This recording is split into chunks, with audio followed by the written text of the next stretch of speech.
woyɛ engagement, woyɛ wedding, woyɛ birthday party, political party, media woodie no so atimi ayɛ kama paa. Yɛwɔ Nkran Poponi Mantam Anya Aponchi Hotel ɛhɔ pɛpɛpɛ ɛna yɛbutuo. Wodi ane sɛ wobɛfrɛ mpanifoɔ ɛwɔ 0546 960510. GTR Sounds emu wɔ de angaza.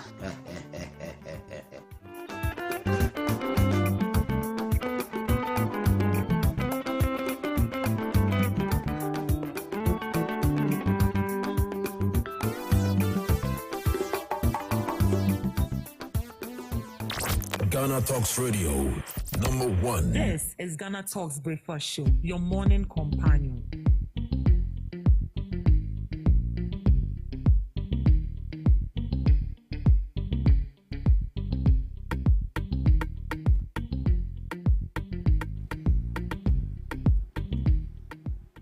Good morning, Ghana. It's a beautiful Friday morning, and you are welcome to the GhanaTalks Breakfast Show right here on GhanaTalks Radio. I am your host, Ruth Esenam Fiagbedu, and I'm bringing you the news headline review. Here, we give you all the latest headlines making waves in the news and inform perspectives and issues that matter to you every morning right here on the GhanaTalks Breakfast Show. And I don't do this alone. Sitting in the chair with me is my knowledgeable panelists, Ms. Debbie Adoso and Miss Regina Bless. Good morning, ladies. Good morning. How are we doing? Fine. The grace is sufficient. We bless God. Some people slept and then they didn't wake up today, but God has favored us, and we are here strong, looking beautiful, and as usual, we are here to serve our listeners and then our audience as well. All right, so let's dive into our major news items for this morning. NP calls for renewed commitment against Galamsey in wake of helicopter tragedy. The Member of Parliament for Ebuakwa South, Dr. Kingsley Ajiman, has called for a national awakening in the fight against illegal mining following the tragic helicopter crash that claimed 8 lives, including 2 senior government ministers on Wednesday. In a statement shared on Thursday, Dr. Ajiman expressed profound sorrow over the incident, which took the lives of his former schoolmate, Dr. Edward Omanebuama, Ghana's Minister for Defense, and Environment Minister, Honorable Ibrahim Mutala Mohammed, among other high-ranking officials. The victims were aboard a Ghana Air Force craft en route to Obuasi for an official assignment aimed at tackling illegal mining when the crash occurred in Adansi district of the Ashanti region. Reflecting on the tragedy, the MP noted, "This painful moment reminds us of the quiet risks borne each day by those who serve our country. Their sacrifice, though often unseen, is real and in this instance, ultimate." He urged the nation not to let their sacrifice pass in vain. If these gallant men were on their way to confront illegal mining, then the fight against Galamsey must now assume the same urgency with which we respond to death itself, he wrote. Dr. Ajimai concluded a solemn prayer for the repose of the souls lost, affirming that true honor lies in commitment and action. Yeah, so this is coming from Dr. Kingsley Ajiman, who is the Member of Parliament for Ebuakwa South. He's calling for a renewed commitment against illegal mining, Galamsey, in the wake of the tragedy that happened to the 8 people that lost their lives. They were actually on their way for a Galamsey program, and then due to that, they lost their life in their line of duty. And then people have already started calling for investigation. And people are also saying that this should be a wake-up call that we need to put a stop to Galamsey or fight Galamsey boot for boot, or better still, call it a state of emergency, looking at these people that have lost their life on a mission to, grace an occasion against this same illegal mining we've been preaching about. And this is actually a crisis that we have been going through as a country, and it's costing the lives of people. Ms. Debbie.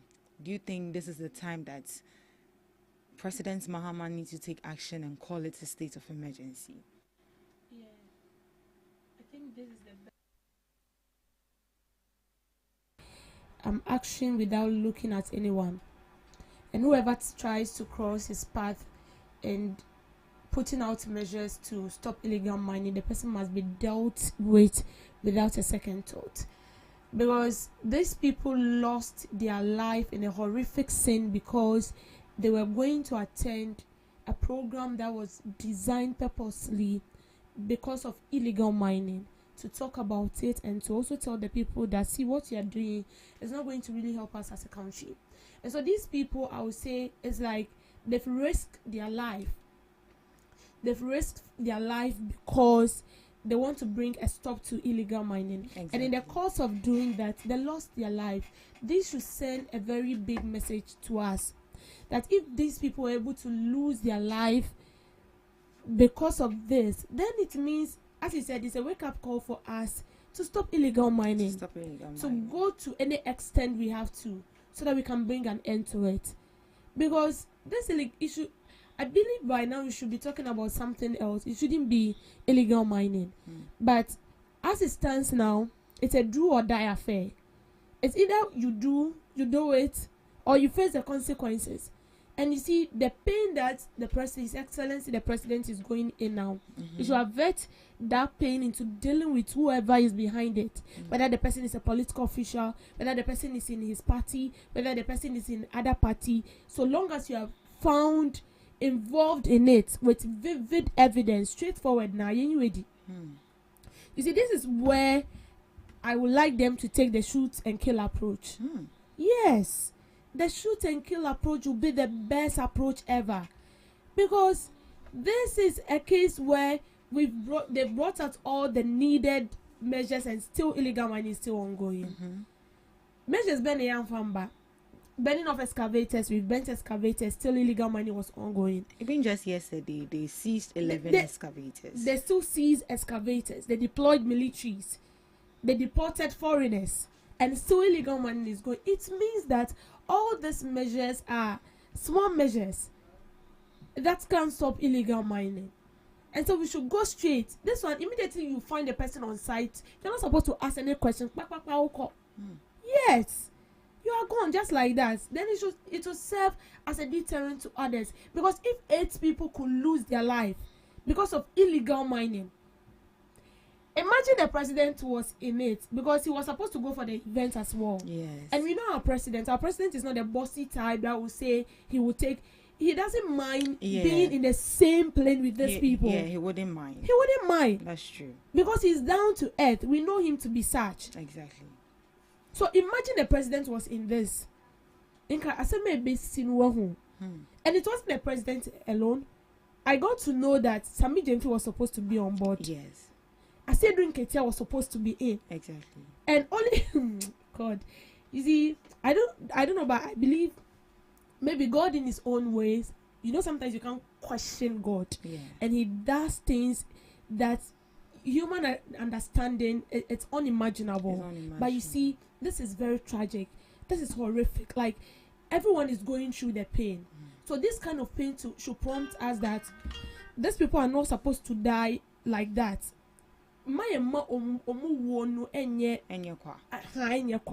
There should be an outcome, so that in a year by this time, if we are still mourning their death, it should be a positive one. They've died, but through their death, illegal mining has come to a halt.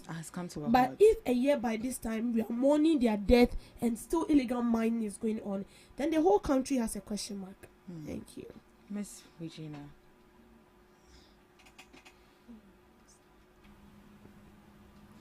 She has said a lot, but a little I can also add to it. Illegal mining has been an issue that has been very rampant in our society. Exactly. I would say from the past administration till now, and they've tried their possible best to make sure that they put an end to illegal mining. But it looks like these people are being stubborn. This is not a time where we need to politicize anything, because I would say a lot of lives has been lost in regard to this illegal mining of a thing. As she said, I feel the best approach, someone might think it's a mean approach, but the best approach is the shoot and kill. At this juncture, we are all tired.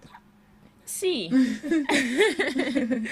I believe even in your personal life, when let me use just as someone in your life, like if someone is maltreating you each and every time, what do? You just cut the person off. Yes. Exactly. So there are some times in our lives where you need to take harsh decisions that would be of pain to you, but at the end of the day, it's of good purpose. These people are humans. These people are adults. People indulging in illegal mining, they are adults. I believe they have sense. So are we trying to say that these people are not compassionate enough to be like, oh, you enjoy illegal mining? They are compassionate enough. I believe they have the heart. But why are they not stopping it? This is not a time to find excuses for these people. But in as much as illegal mining is bad, you have to find an alternative livelihood for these people. Once they stop the illegal mining, what are they running to? Exactly. It's like you urging someone to stop drug abuse, and then at the same time, you've not found an alternative. And if any drug abuse, now that person can follow. It's like someone fighting depression. You are fighting depression and you are still letting the person live around things that will get the person more depressed. So I believe that in as much as illegal mining is bad, they also need to find solution to this problem. The shoot and kill there, it should be mandatory. Once I no more casa, for how many years now? 8 years plus another 4 years I have. So this we need to talk to you why. If persuasion fails, force must be applied. So they need to kill these people. If because of you, someone can lose their lives, not thinking of say someone kofono omu obi ba, obi kunu, obi papa, obi nyabema, and you are still indulging in illegal mining, then the shoot and kill must come on pa. For that, I agree. Instead of And also, I think they need to tackle this Galamsey issue as state of emergency before another state burial will come on. Because at this time, I think they said, I guess 15th, they'll be having the state burial for these people. So just imagine, state burial, fine, Maye. You don't do anything to tackle it. And another time, another lives will be lost because they are trying to fight illegal mining. Another state burial will come. Saying that we are losing it now just because they are not prominent government officials. Yes. So we are not really seeing it. That reminds me, how did Major Maxwell also die? Maxwell Mahama. It was true, Galamsey also. So this at least should even serve as a reminder that people are actually losing their life because of this Galamsey issue. And then yesterday I saw an interview on TV3 where they were demolishing some areas where Galamsey was taking place. They seized excavators. There's actually a whole community where these people actually live. They sell. It's like how we have a normal community. That's how these Galamseyers also have their normal community. And these government officials, I've forgotten, is it a member of parliament for that particular region, went to with task force, they went to destroy the place. People were crying that Juma ni Chrome. You get it? A Juma ni ho. That is why they've actually gotten themselves to do illegal mining to fend for themselves. So in as much as we are calling for state of emergency, let's also think about these people. So what will the government do to these people if you sack them? Because if you stop illegal mining, right, if you call it a state of emergency, you're going to say, nah, like we've been able to manage the situation, they'll go back again because that is what they do to feed themselves. I'm not trying to interject. That's fine. But we are working, right? But all the time, the Ministry of Youth is bringing out initiatives on board. Have they engaged those people there? I'm sure they do. Me, I feel like maybe they just want to do this illegal mining because I've seen the videos where people come to tell you that a day on that tiny gold, that you know the money they take. The money they take is way far more than or not apply for job now and your money. No. This also boils down to working conditions. Yes, so at least make the environment and the salary kind of saying suitable and attractive. When you say that is fine, but okay, say Ejuma, but still people are working. Ejuma, but still people are being employed on a daily basis. In as much as it's not that vast, it would mean who, but at least people get employment. People create jobs for themselves. The government know very well that government institutions now, those who are due for retirement don't want to go. So now they are bringing on board entrepreneurship, right? Ejumawura. People are applying for it. Intino also apply B. But the problem now is the money he gets in a minute, a day, in a second, it's more than what you pay him for a whole month or per day.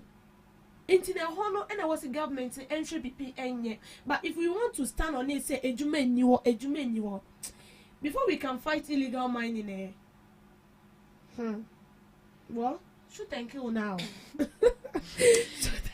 Shoot and kill. I feel it's very harsh. That's you like announcing war. No, don't say that. It's very harsh. How? No, I get it. I get don't it. Tell me it's very harsh. What's So apart from the shoot and kill, you don't think there's any other alternative? Because approach you know when they ban even if you use consistent law enforcement, because even if you arrest these people and take them to jail, because most of the politicians allegedly are behind.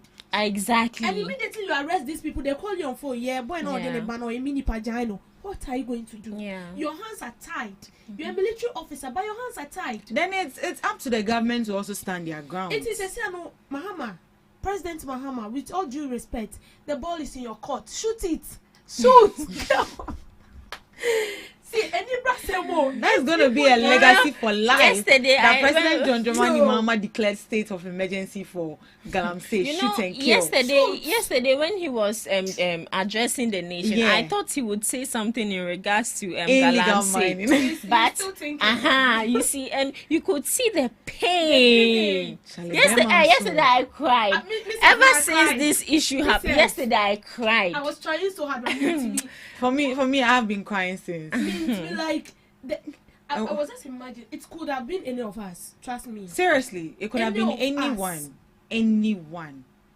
And when I saw the time the president received the flowers, oh God, Julius Debra. Hey, they said we should stop saying that thing that Bearman Sue. It's a word. Excuse my language. They said it's a word of foolishness. But crying doesn't mean you are weak. Yes, you can't keep it within. It doesn't mean you are weak. And these are people that are contributing to the state. They have the nation attacked. And then Sakana say, President Mahama calls you. I can't make it. I'm standing for me. Obeko. Like first you won't go, but you have the nation at heart, and first you want to make the vision of the president come to being, so you will go. Do you think if President Mahama knew that this thing will happen, you know the guilt is also carrying, because in a way he feels he's responsible for their death. The most painful aspect is that we are trying to politicize. They are fools. Sorry for my language. You see, we should be careful with the kind of people who entrust power into their hands. Just imagine, Kofi Akpalu said he wanted to be a president for Ghana. From this conversation, don't bring him in. Because on this side, don't bring him here. Shift him, with Kofi Akpalu, you cannot entrust. We should be careful with the kind of people who entrust power into their hands. As long as he has money to buy the forms, why not? A whole president, and you are speaking this. He's not a president. He's not a president. He can never be a president. He can never be a president. I cancel it with the blood of Jesus. Hey, you want to become aspiring, right? And then you sit on a national television and say this Sebio nonsense.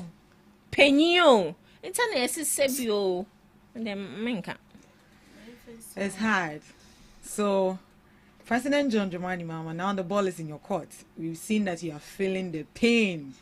Yesterday alone, I saw, today in history, President Mahama wept. When it happened, this death happened, I told you that I'm just waiting for next year. Because next year I have one today in history. President Mahama wept. Wow. So that's it. They said the death of these people shouldn't go in vain.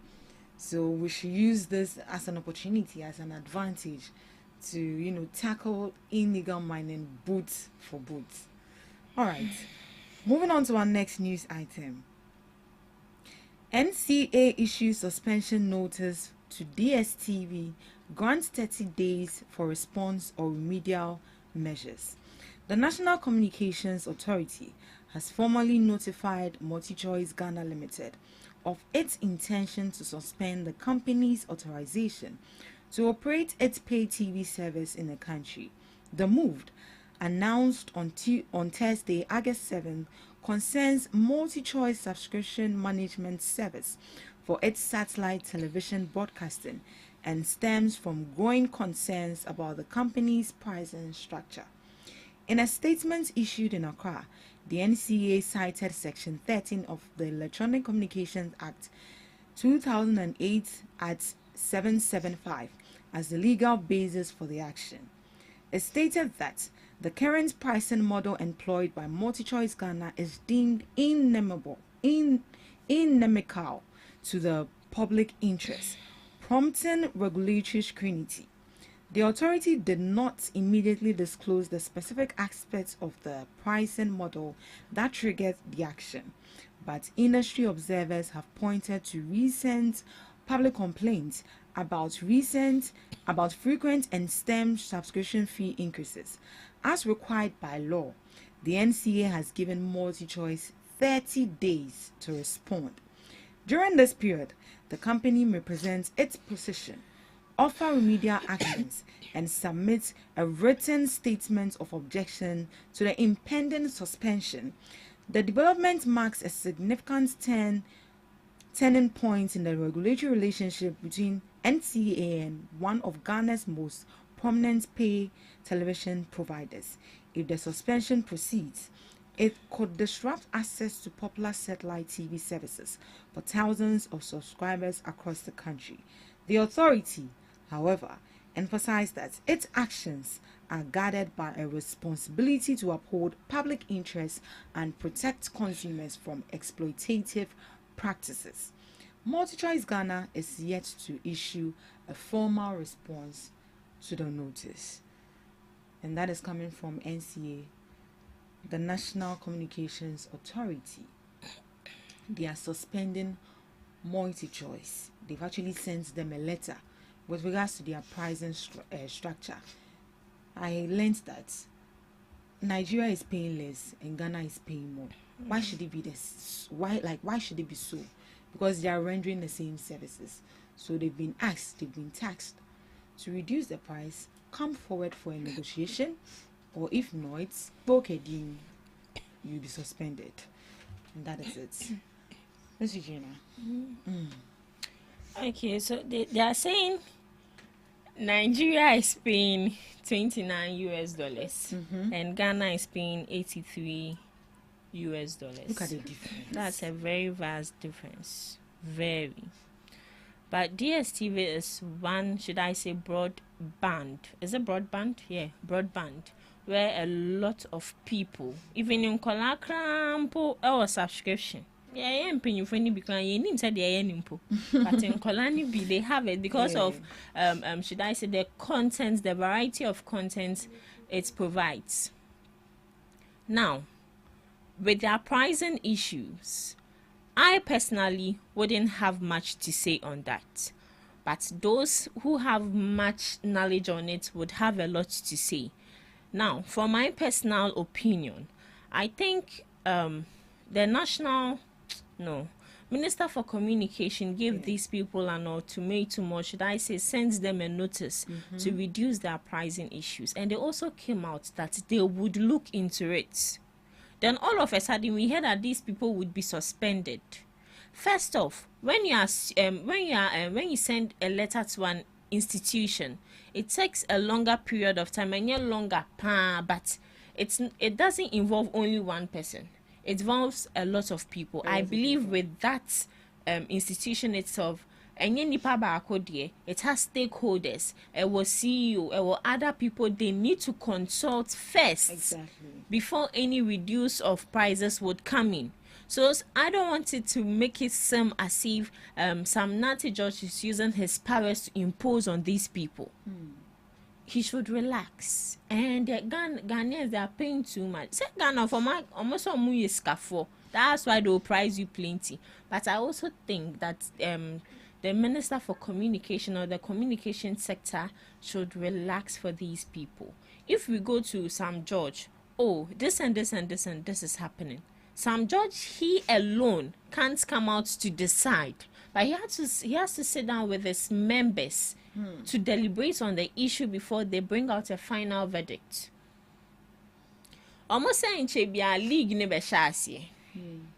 And Q especially has warned Sam George. So Yena Kofre they don't because it looks like leagues no, they are the only people who can show it when you have the subscription. If you don't have it, show baby. So I think that this is a time where you even need to cajole them. Cajole, talk to them. We are paying much. As you mentioned, 83, almost say 83 US dollars. 83 US dollars, and Nigeria is paying 29. 29. So young fans are there quarter 30. That's a lot. So opeso obi bibi mau aye kasade. So no Minister for Communication be juma na ensha. So you think the two parties should sit and negotiate? They should sit the same way he sat down with the CEOs of these network providers. Yeah, exactly. Yes, it even got to a point where he was having an issue with Telecel because their prices were still the same. But at the end of the day, they went on an agreement. When you want something to be done, the benefit should be on both sides. Exactly. It shouldn't be on only one side. And I say, oh, person, oh, at the end of the day, no, Abia, we thinking of the pricing issue, no, it has got to do with something. Say, oh, say, this price is being collected that way. Nigerian funds so say this pricing is being collected that way. So I believe that the only key point here is communication. So Minister for Communication should communicate well. So yesterday during TV3 news, they said the government also generates revenue from this subscription also. There are some taxes on it, against COVID-19, NHIS, and some other taxes. That so if you are suspending these people, in a way the government is also going to lose revenue. So as you mentioned, the benefit shouldn't just be on one person's side. They should come and then agree to a mutual agreement, and then both parties will benefit as well. Yeah, you see, before you move to it, you see, he said taxes. Ebiana Nigerians for the tax on it is not much.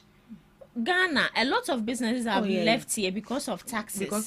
So Ebiana taxes on mutual crown, and they will have to pay for the company they are in, other utility bills, one or two things, and all that. So I believe it's communication, and they are good to go. Yeah, so they should sit and negotiate. Miss Debbie. Yeah, so multi-choice.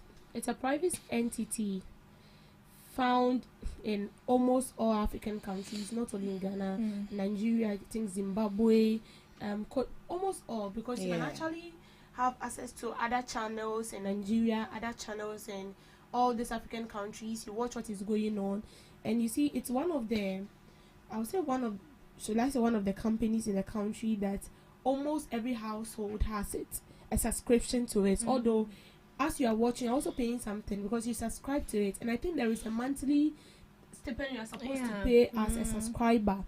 And so, as a private entity, you find yourself in a country, you're also supposed to obey their obligations or go according to the rules they've set for you. I know you pay taxes as well, but the amount a subscriber pays to you is more. It's more because when you compare other African countries, what they pay to Ghana, we are almost paying like and it's very bad. You see, as a company, if you're working with someone, it's hand goes, hand comes. I help you to make your vision a reality, and you also in return appreciate me by giving me something to keep me, or to that is very enticing, that will keep me stable at wherever I am. So that is how it's supposed to be. So with the communication minister telling him that I think they've given him 30 days. They've given him multi-choice 30 days to respond to the action. As she said, it would be good if there would be a cordial, a mutual agreement between the two. Exactly. Because multi-choice football, there are some stations when they are playing, when it's a national football something, not all stations shows it. Apart from, let me say, GTV, and even sometimes they don't. And sometimes they do, but you see the quality is not two way. So you just have to move to other. I get it. They will come for you. Other stations as well. And then when it has the DSTV, they're straightforward. HD. And the SD, unless you don't have it, you'll get it. So I feel like they've come to help us a lot, and we are also helping them. But there should be an agreement. It shouldn't be a case where one party is enjoying more than the other party. It should be a fair play. When it has to do with it, enjoying its positive side, we should both enjoy it. So you look at the price. Okay, fine. Maybe these are our main reason why we cannot reduce the price to the amount you want us. But can we sit and talk? This is what we prefer you to reduce the price to. With this, it can help us. Then you give your reasons. You give a fact to back it. Maybe 1, 2, 3 are my reasons why when we reduce it to your preferred price, it's going to affect my business. So when you sit and then you judge, then you come out with a solid plan, and then you come out to convince we the consumers that this is our main reason. Then we don't have any option. No matter what, we are supposed to watch the football, so we will definitely pay. Yeah. But it should be in a way that it will help both parties. All right. My producer has already won Sam George. So Sam George, do the needful. Go and sit and negotiate with these people so that they won't. We want to watch ball, please. That's his profession, by the way. All right. Moving on. Government committed to making STEM education cornerstone of national development.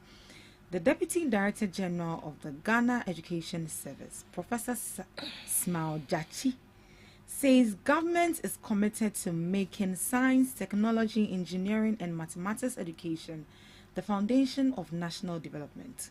Speaking at the 2025 STEM Tactics Adventures, Africa in Nairobi, Kenya, Professor Smile emphasized that improving STEM education remains a priority in enhancing the quality and competitiveness of Ghana's workforce. Professor Smile also noted that Ghana's current STEM strategy is anchored in the education sector medium-term development plan.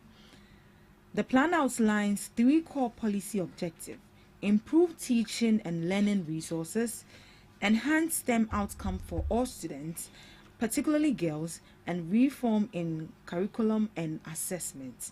She further noted that government has rolled out key initiatives to shape the policy landscape, including the ICT for Education policy, the EduTech strategy, and the integration of coding and robotics into both basic and secondary education curriculum.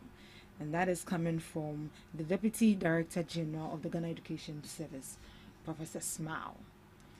The government is committed to making STEM education a cornerstone of national development. Yeah.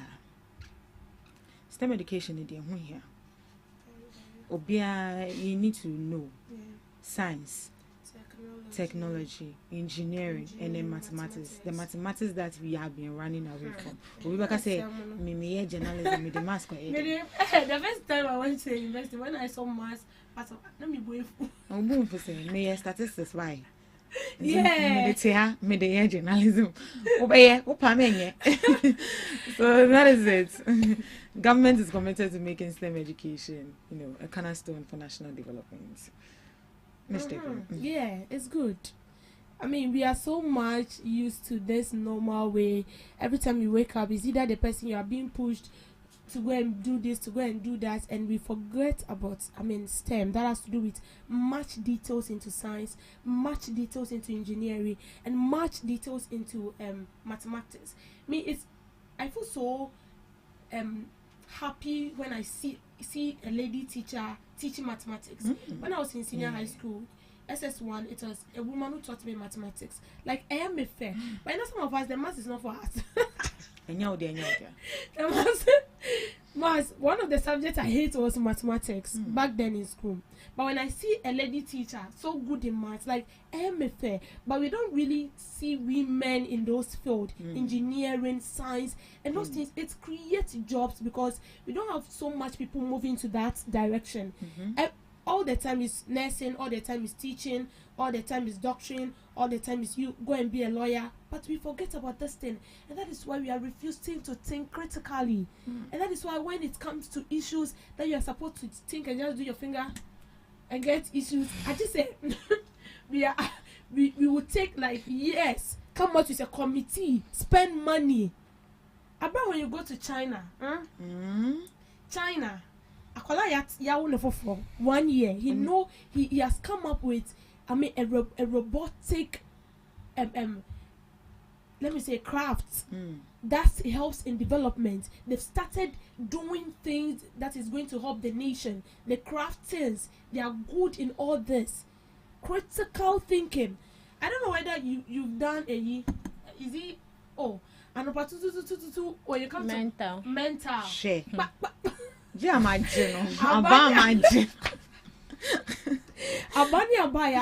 So it's good, but you see, I've googled something here, so I want us to. Okay. The benefits of this STEM education is good, though. Oh yeah, it's but good. We don't pay attention. They should start from the crèche.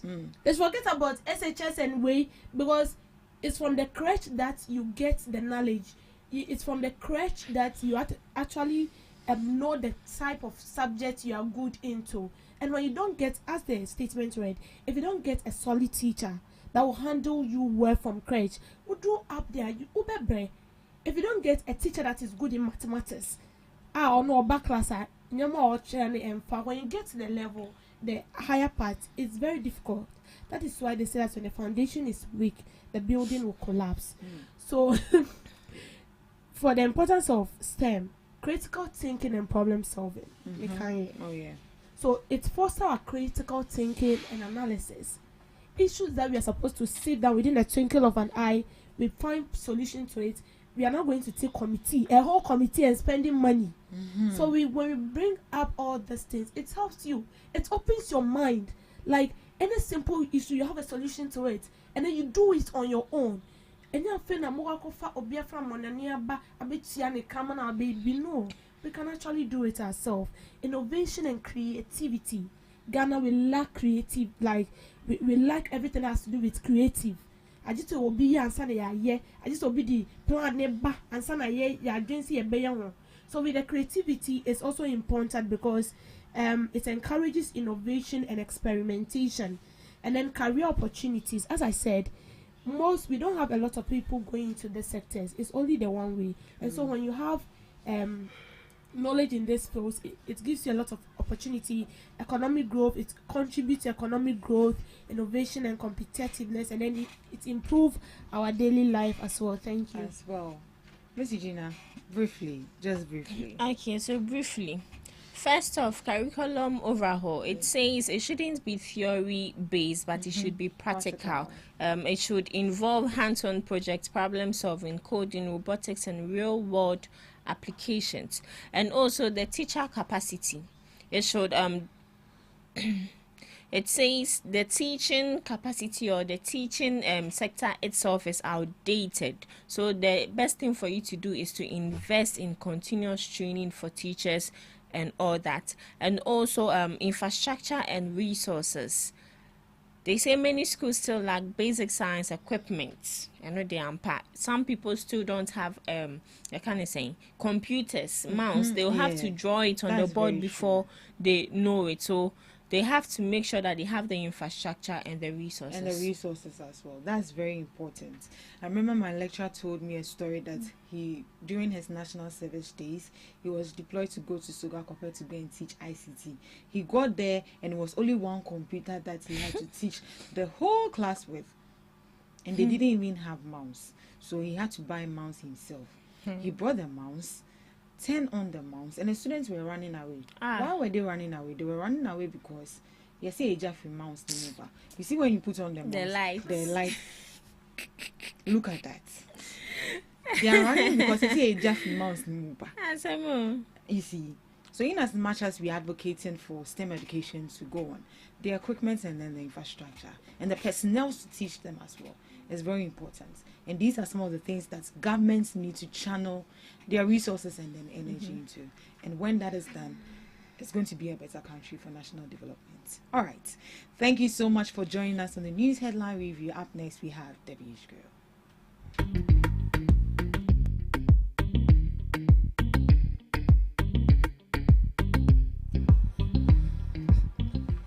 Welcome to Debbie's Grill, where we talk about issues that concern the state, void of politics, fear of favor. So, Professor of Metallurgical and Material Engineering at the University of Mines and Technology, UMAT, Professor James Dankwa has challenged policymakers to see plastic waste as a vital raw material for industrialization, but not as a menace. He stated that Ghana can boost industrialization and create jobs by incorporating plastic waste into the iron and steel production chain, linking this idea to government initiatives such as the Ghana Integrated Aluminium Development Corporation and the Ghana Integrated Iron and Steel Development Corporation. He emphasized that waste plastics could serve as a vital local raw material. Delivering his professorial inaugural lecture at UMAT, Professor Dankwa, who is the Vice Dean of the Faculty of Mining and Mineral Technology, as well as Head of Department of Mineral Engineering, noted that waste plastics as Ghana's hidden gold, insisting they hold key to job creation, affordable energy, and industrial growth. So, this is a lecturer from UMAT, Professor James Dankwa. He says that the waste, the rubbers, the plastics that we dispose of as after use can be used or can be channeled into something profitable for the country. It's not only about we dumping it around and then messing it around in our country, using it to litter the environment, which also sometimes causes flood, pollutes the environment, and all that. He said we can make good use of it. I've seen videos where plastic bottles were used in making slippers, were used in making bags, in making dresses, hairbands, and even making scarves, and even statues. But when it comes to my country, I always say I don't know the planet we are coming from. But as mentioned in the statement, government brought out some companies that does all these things. But it looks like it's not that enough. I remember when the previous government came on board, they brought out a program like that they are going to recycle plastics, they are going to recycle waste, and then make it into meaningful use. I don't know how far they've gone with that, but I also remember that this current government, President Mahama some time ago mentioned that we are going to do away with using plastic, and then they are going to introduce the use of paper bags. You know, with that one, it can be easily bent after use. But then when it comes to the plastics, it doesn't really goes down the drain. No. These are plastics, and we use that more often.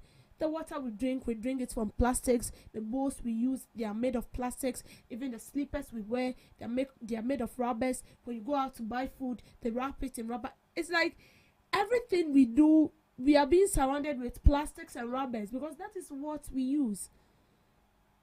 And after we are done using it, it becomes a waste. And then you see it polluting the environment. This thing, sometimes when you burn it, it doesn't get burnt properly. And then it prevents waters from flowing as well. But the lecturer is saying that we can make good use of it.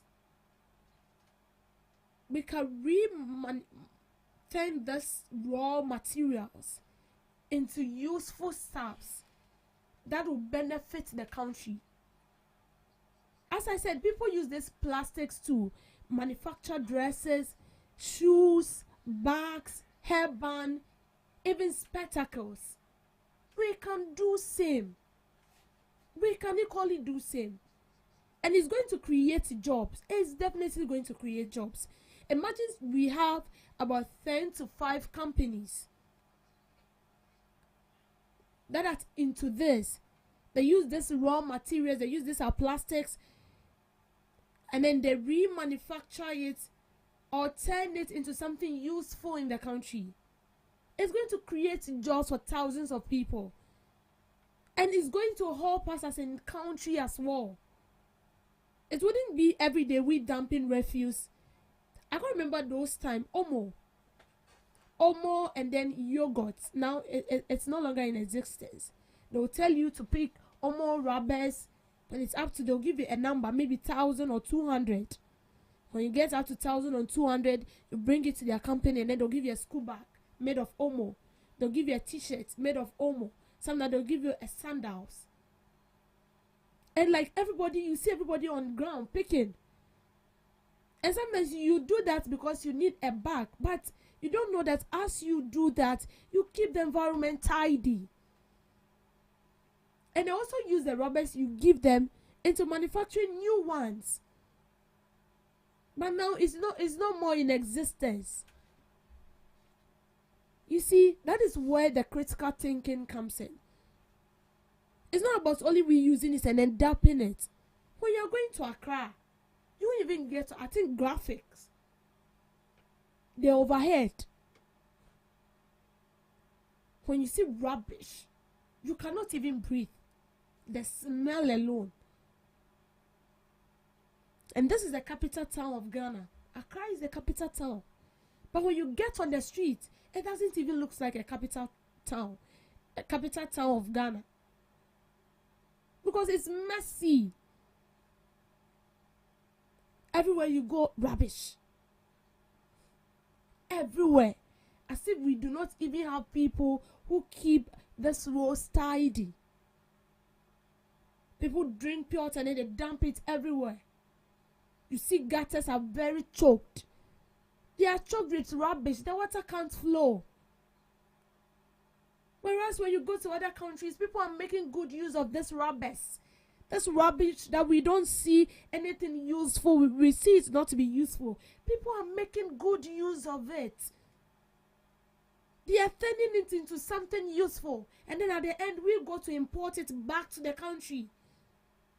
Are we not doing ourselves more harm than good? Once we can also do this. I know we have people who go to school to learn all this, how to recycle plastics into useful products that is going to help us. But after they have done learning it, we don't even have equipment, we don't even have infrastructures that are going to help them into bringing to life what they have learned. So I believe it's not only about remanufacturing this waste, but we should also think about providing the necessary equipment, making the infrastructure available for these people. Because I know people go to universities to learn this. So we have institutions that teach students how to recycle waste into products that are useful to the community. But after they go to school to learn 4 years about how to recycle all these things, they come back to their community with empty hand. Because we don't have the infrastructures, we don't have the equipment that will bring whatsoever they went into school to learn, to bring it into life, or they'll birth it. No, we don't have it. So we are supposed to focus on that as well and make good use of the waste. And trust me, when we start manufacturing or processing this waste, it's going to keep our environment clean. Because people will be taxed to pick those rubbers and they will be paid. And then when it gets to where it will be reprocessed or recycled, people are going to be employed to do that. And it wouldn't be as if you go to school to waste your 4 years and learn something that wouldn't be useful. And you see, sometimes the lecturers, they discourage these students. You get to the school and they'll tell you, is this a course you want to learn? Are you sure? Are you learning it to impact into the country, or you want to move out of the country? Well, sometimes they will advise you, if only you want to learn this, then I will advise you to get your passport and your visa ready. Immediately you fly out of the country, because in this country you are not going to get anything that is going to help you improve on what you've learned and even impact it in the society, because we don't have it. Even the ones we have are less. The companies we have, 2 companies have been mentioned that recycle these things. There are 2 or 3 or so. They are less. We need more of it, because our population is expanding, and the more the population expands, the more we consume a lot of this stuff, and the more the waste increases. And so we have about 10-15 companies that recycle this waste. Trust me, in the next 5-10 years to come, Ghana will be the neatest country in Africa. Listen, why? It's going to be the neatest in Africa. But if we don't consider this, it's not only about recycling it, but we need the equipment. We need the companies. If the government feels he cannot do it alone, that is why we have private entities. That we have private entities trooping into the country. Partner with them. We need more of it. We have students in school studying this, and it will be of waste. You go to study some of these things, and then you come back and you cannot even impact. You just have to divert your career. It's very painful. Let's do something about this. Thank you for making time with me on Debbie's Grill. Indeed, Ghana is going to be the neatest country. Let's pray and hope for that. Today in history with Miss Regina Bless.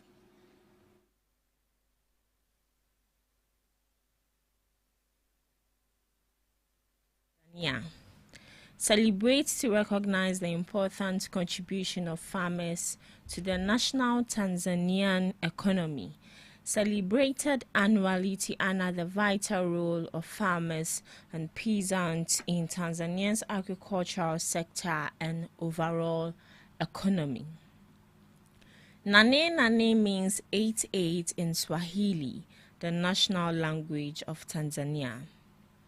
A series of wildfires engulfed parts of Maui Island, Hawaii, causing serious damage and killing some 98 people, making it one of the world's deadliest wildfires on record. The Soviets declare war on Japan, invade Manchuria the next day. Soviet forces invaded Manchuria, a region in northeastern China, then occupied by Japan. This invasion occurred after the atomic bombing of Hiroshima by the United States and shortly before the bombing of Nagasaki. The Soviet invasion, alongside the atomic bombings, played a significant role in Japan's surrender and the end of World War II. The Russo-Georgian War, a 5-day conflict, began on August 8, 2008, following a period of escalating tensions between Russia and Georgia.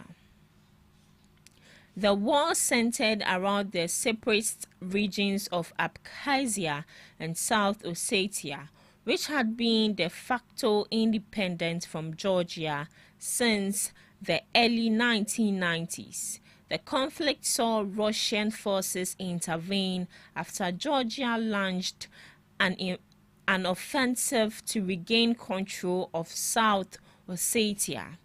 To some few observers, this day is dedicated to honoring and celebrating cats, as well as raising awareness about their welfare and the importance of responsible pet ownership. It is a time to appreciate the joy and companionship cats bring to our lives and to encourage better care for both owned and unowned cats. Happiness Happens Day is dedicated to promoting and celebrating joy, reminding people to focus on the positive and appreciate the small things in life. It is a day to acknowledge that happiness can be found in everyday moments and to spread positivity to others. Lastly, Global Sleep Under the Stars Night encourages people to experience the outdoors and the beauty of the night sky. It is a day to connect with nature, promote well-being, and foster a sense of wonder about the universe. This day also coincides with the Perseid meteor shower, offering a prime opportunity for stargazing. And that's all for today on Today in History and some observances of the day live on GhanaTalks Breakfast Show. Thank you so much, Miss Regina, for Today in History and some observances of the day. Today is Cat Day. What have we that we don't have cats? Should we get cats? Today is Happiness Happens Day. Maybe not in Ghana. Yeah. Because as it stands right now, we are not close to happiness. We are mourning. The whole country is mourning. Yeah. So we are just believing that we'll be happy maybe in the coming days. But for now, it's a lot.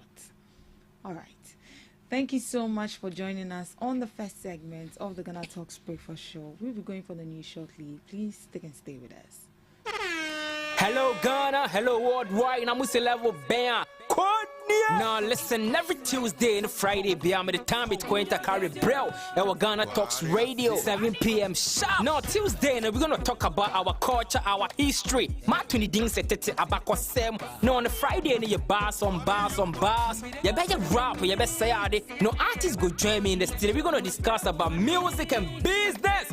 Konya, or you singer, and now you rapper, you think say you get bars. You go be spit fire. Now listen, make you join me with studios.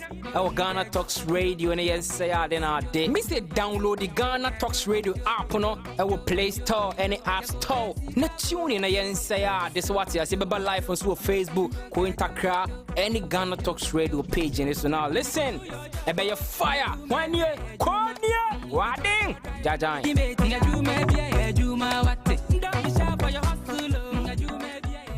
Are you ready to amplify your business or brand's reach and make a meaningful impact in Ghana and beyond? Partner with GhanaTalks Radio today to connect with a diverse audience across Ghana and beyond. Elevate your brand through on-air promotions and social media. Boost your brand during prime time. With GhanaTalks Radio, you can extend your reach across digital platforms. GhanaTalks Radio is not just a station, it is a community hub where your brand becomes part of the conversation. Join us in fostering connections, celebrating culture, and making a lasting impression. For customized sponsorship packages and enquiries, email contact@GhanaTalksRadio.com or call +233 202 544614. GhanaTalks Radio, giving the youth a voice. What do you want for breakfast? How do you want your breakfast? English breakfast, French fries. Koko Nikosi, alo komi keshito. Wache. Well, Gobe is the real deal. Join us on GhanaTalks Radio. Let's serve you a buffet of breakfast. From news headlines review, current affairs to social issues. Entertainment, sports, and all the trending stories live on our mobile app and across all socials from Monday to Friday, 7 a.m. to 10 a.m. With me, Pakwesi Omare, Regina Bless, Deborah Adoso, and I am Esinal Fiagbedu. This is GhanaTalks Breakfast Show. We bring you local news, business news, international, sports, and entertainment news. Right here on GTR.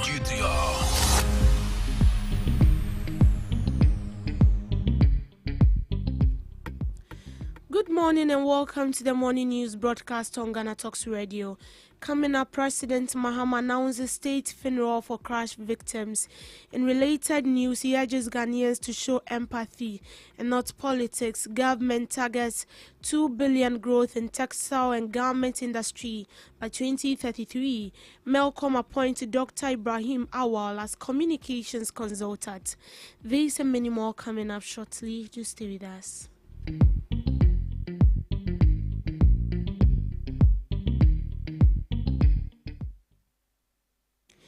President John Dramani Mahama has announced plans for an interdenominational state funeral to honor the 8 victims of the military helicopter crash that occurred on August 6th. The funeral will be held on Friday, August 15th, 2025 at the Black Star Square. The state funeral aims to pay final respect to the 8 individuals who lost their lives. As part of the mourning process, books of condolences will be opened from August 10th to Thursday, August 14th, 2025. Saturday, 9th August at 5 p.m., the nation will gather at the forecourt of the State House for an evening of reflection and memorial in honor of our departed colleagues. Books of condolences will be opened simultaneously at the Ministry of Defense, the Ministry of Environment, Science and Technology, the Ministry of Foreign Affairs, the Ghana Armed Forces headquarters, and the National Democratic Congress headquarters, and also the head office of NADMO from Sunday, 10th August to Thursday, 14th August. On Friday, 15th August, an interdenominational state funeral will be held for the 8 heroes at the Black Star Square. In related developments, the Ghana president emphasizes the need for empathy and strength during challenging season rather than engaging in political point scoring. His call of empathy is in response to negative comments in relation to the death of 8 victims of the helicopter crash. In this moment of national grief, let us remember that we are above all Ghanaians, united not just by our nationality, but by our shared hope, our shared humanity, and now our shared sorrow. Let us set aside our differences and offer our collective compassion to the bereaved families. This is not a time for division, speculation, or political point scoring. It is a time for strength, for empathy, and for the enduring Ghanaian spirit that still stands tall when all else has failed. Let our words be of comfort, our actions be of kindness, and our unity be the tribute we offer to those whose lives have been lost. Kojo Edu-Asari has made a shocking revelation about the tragic crash of a military helicopter. According to him, there's a lot of suspicious acts with no evidence regarding the military crash. This was after the horrific incident claimed the lives of 8 prominent figures in government. A day like this, any time during this administration, some of us would have called them devils. And that is the truth about it. It's a bad day, it's a tragic day, it's a day of grief. The whole country is caught in that grief. This is unexpected. This is unwarranted. It shouldn't have happened. It shouldn't ever happen. This is what I can start with. Was it an avoidable death? No, because we are not God. No matter how anyone tries to explain it away, there must always be a way for human beings to exit. How it happens, God never showed anyone. I know how I will exit. Probably in the next, I won't be here. But how it will happen, I will know. So in that regard, it's going to be difficult for me to say it's avoidable. But of course, it is the investigations that will come after it that will determine whether it was a situation that a human error played any role or whatsoever.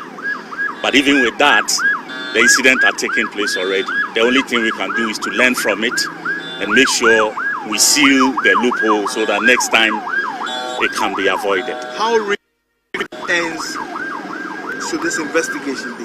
Rigorous, it must be. Because some of us, our heads are not cleared yet. We have all kinds of things running through our heads, even though it's going to be a bit difficult for us to put them out. But the the suspicions are too many in my head. But as I said, I have no evidence to prove anything. And so I'll leave that to myself and allow the investigation. In business, the government has hinted of plans to scale up the textile and garment manufacturing industry to a value of over 2 billion by 2023.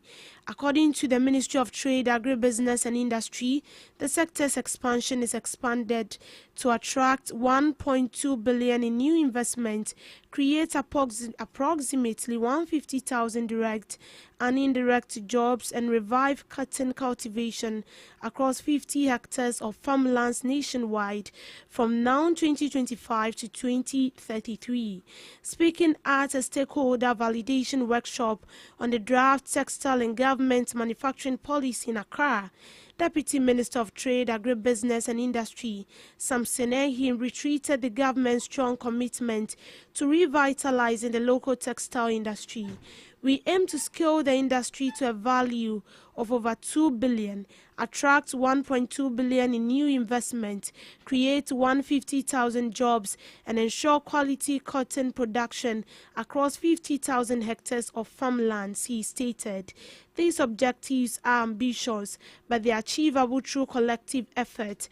Today's workshop is not just about reviewing a document, it is about setting a shared roadmap that will shape the future of the industry. Meanwhile, Minister of Labour, Jobs and Employment, Dr. Abdul Rashid Pelpo, urged industry stakeholders to design policies that promote inclusive job creation for women and youth. He emphasized the significance of merit-based employment practices. Do not create policies that lead to overstaffing and political favoritism.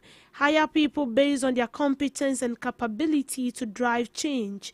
Our focus should be on building a future for young people. At the time we took over, nearly 15% of youth were unemployed. We need a mindset to reset, a reset of the economy. The policy, once finalized, is expected to serve as a blueprint for sustainable growth in Ghana's textile and garment sector. Still on business, the Melcom Group of Companies has announced the appointment of Dr. Ibrahim Mohammed Awal, former Minister of Tourism, Art and Culture, as its new communications and strategy consultant. The announcement was made during a press sorry held as part of activities marking the company's 36th anniversary of retail operations in the country. Melcom used the occasion to reaffirm its commitment to a customer-first strategy, describing it as a cornerstone of its long-term sustainability.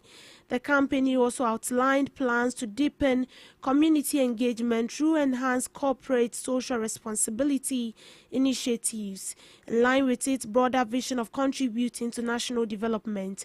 According to management, Dr. Awal's appointment forms part of efforts to strengthen company's brand visibility, stakeholder engagement, and strategic communication in a competitive retail landscape. Speaking to the media after the event, Dr. Awal emphasized the benefits of remaining responsive to evolving consumer needs. Melcom has survived for over 35 years because of a winning strategy, one rooted in understanding the market and customer expectations, he stated. If you understand what customers need, you can deliver better than your competitors. Melcom's strategy is to continuously monitor customer needs and not just meet but exceed them. He also highlighted Melcom's effort to maintain a positive presence in the media and the company's strong track record.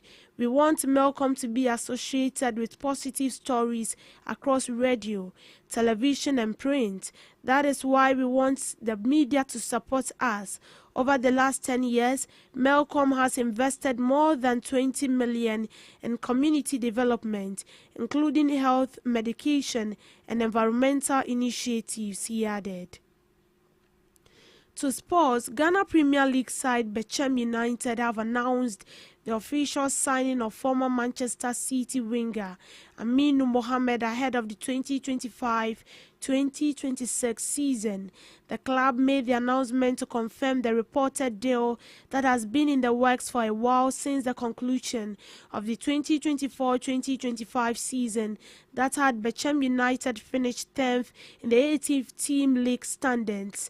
The signing marks the return of 24-year-old Aminu Mohammed to the Ghana League after breaking out as an immense talent at West African Football Academy.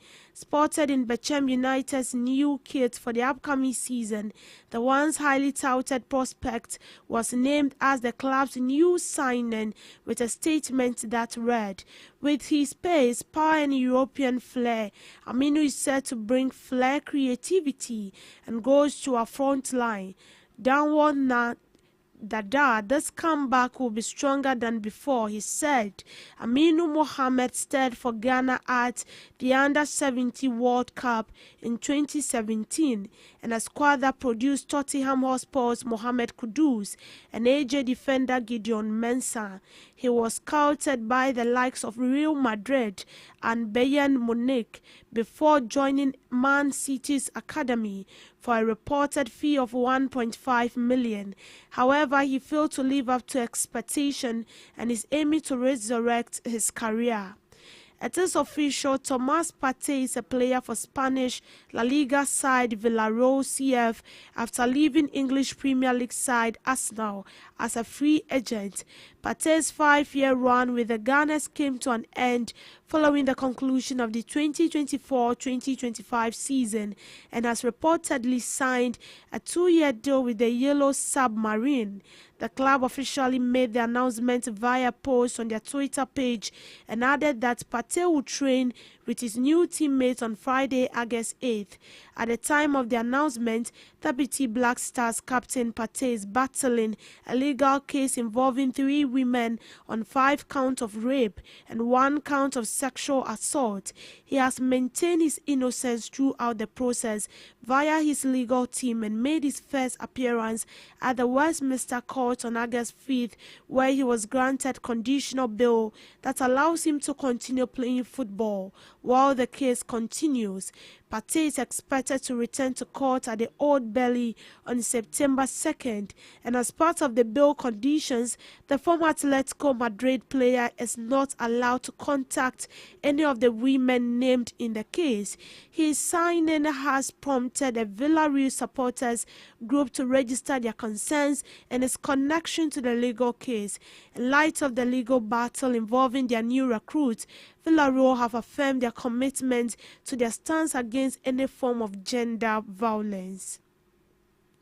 In showbiz, Creative Arts Agency has indefinitely postponed the Kumasi edition of a candlelight vigil in honor of the late high life legend Daddy Lumba, originally scheduled for Saturday, 9th August.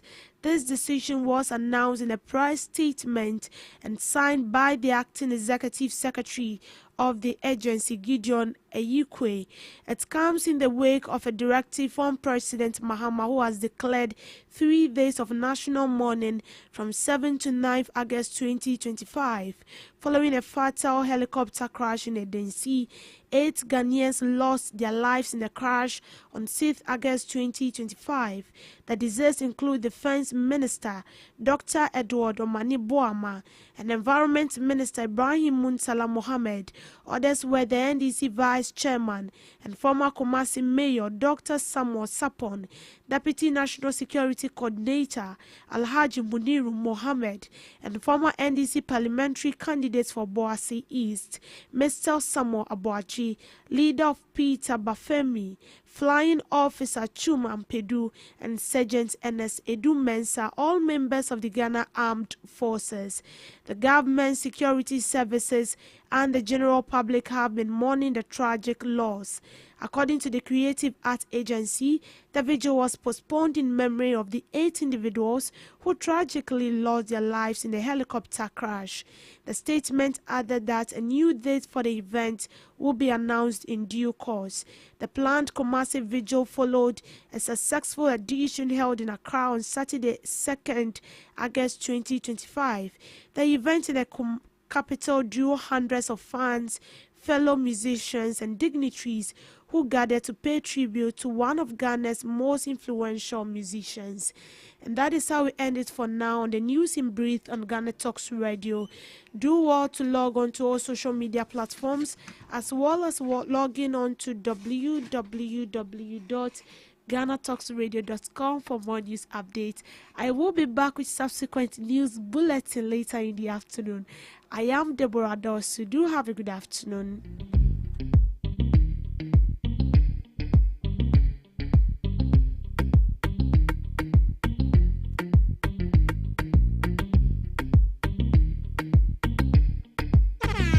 Hello Ghana, hello worldwide, I'm level band.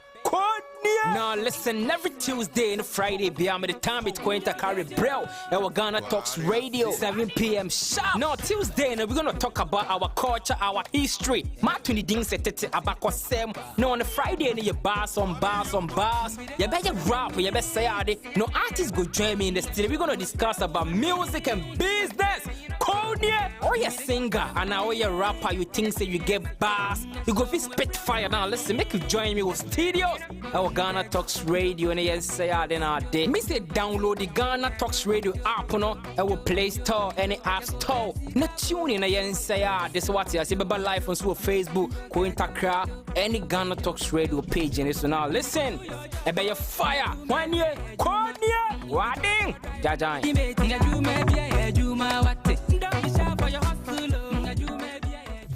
Are you ready to amplify your business or brand's reach and make a meaningful impact in Ghana and beyond?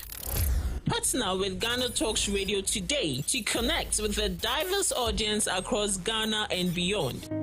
Elevate your brand through on-air promotions and social media. Boost your brand during prime time. With Ghana Talks Radio, you can extend your reach across digital platforms. Ghana Talks Radio is not just a station, it is a community hub where your brand becomes part of the conversation. Join us in fostering connections, celebrating culture, and making a lasting impression. For customized sponsorship packages and enquiries, email contact@GhanaTalksRadio.com or call +233 202 544614. Ghana Talks Radio, giving the youth a voice. What do you want for breakfast? How do you want your breakfast? English breakfast. French fries. Koko Nikosi, alo komi kesheto. Wache. Well, Gobe is the real deal. Join us on Ghana Talks Radio. Let's serve you a buffet of breakfast. From news headlines review, current affairs to social issues. Entertainment, sports, and all the trending stories live on our mobile app and across all socials. From Monday to Friday, 7 a.m. to 10 a.m. With me, Pakwesi Omare. Regina Bless. Deborah Adoso. And I am Esinal Fiagbedu. This is Ghana Talks Breakfast Show.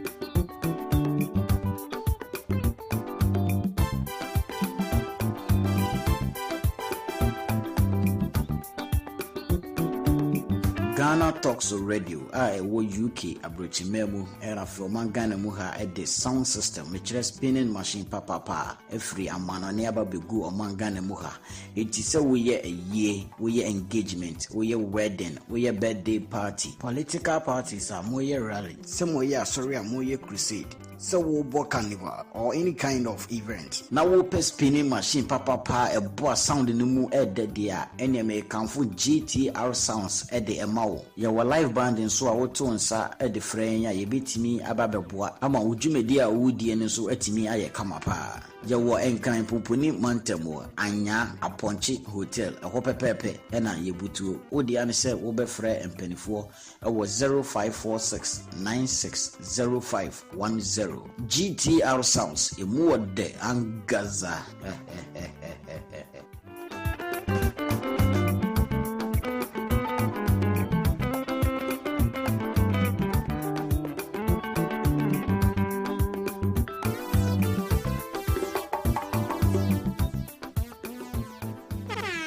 Hello Ghana, hello worldwide, I'm level band.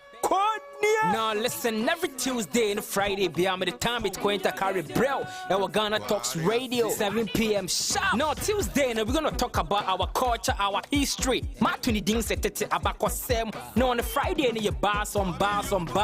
You better rap, you better say it. No artists go join me in the studio. We're gonna discuss about music and business. Konya, or you singer, and now you rapper, you think say you get bars. You go fi spit fire. Now listen, make you join me with studios. Our Ghana Talks Radio, and yes, say then our day. Me say download the Ghana Talks Radio app, no, our Play Store, any App Store. Not tune in, and say this what you say, but live on Facebook, Cointakra, any Ghana Talks Radio page, and so now listen, I bet you fire, 1 year, Konya, Wading, Jajan.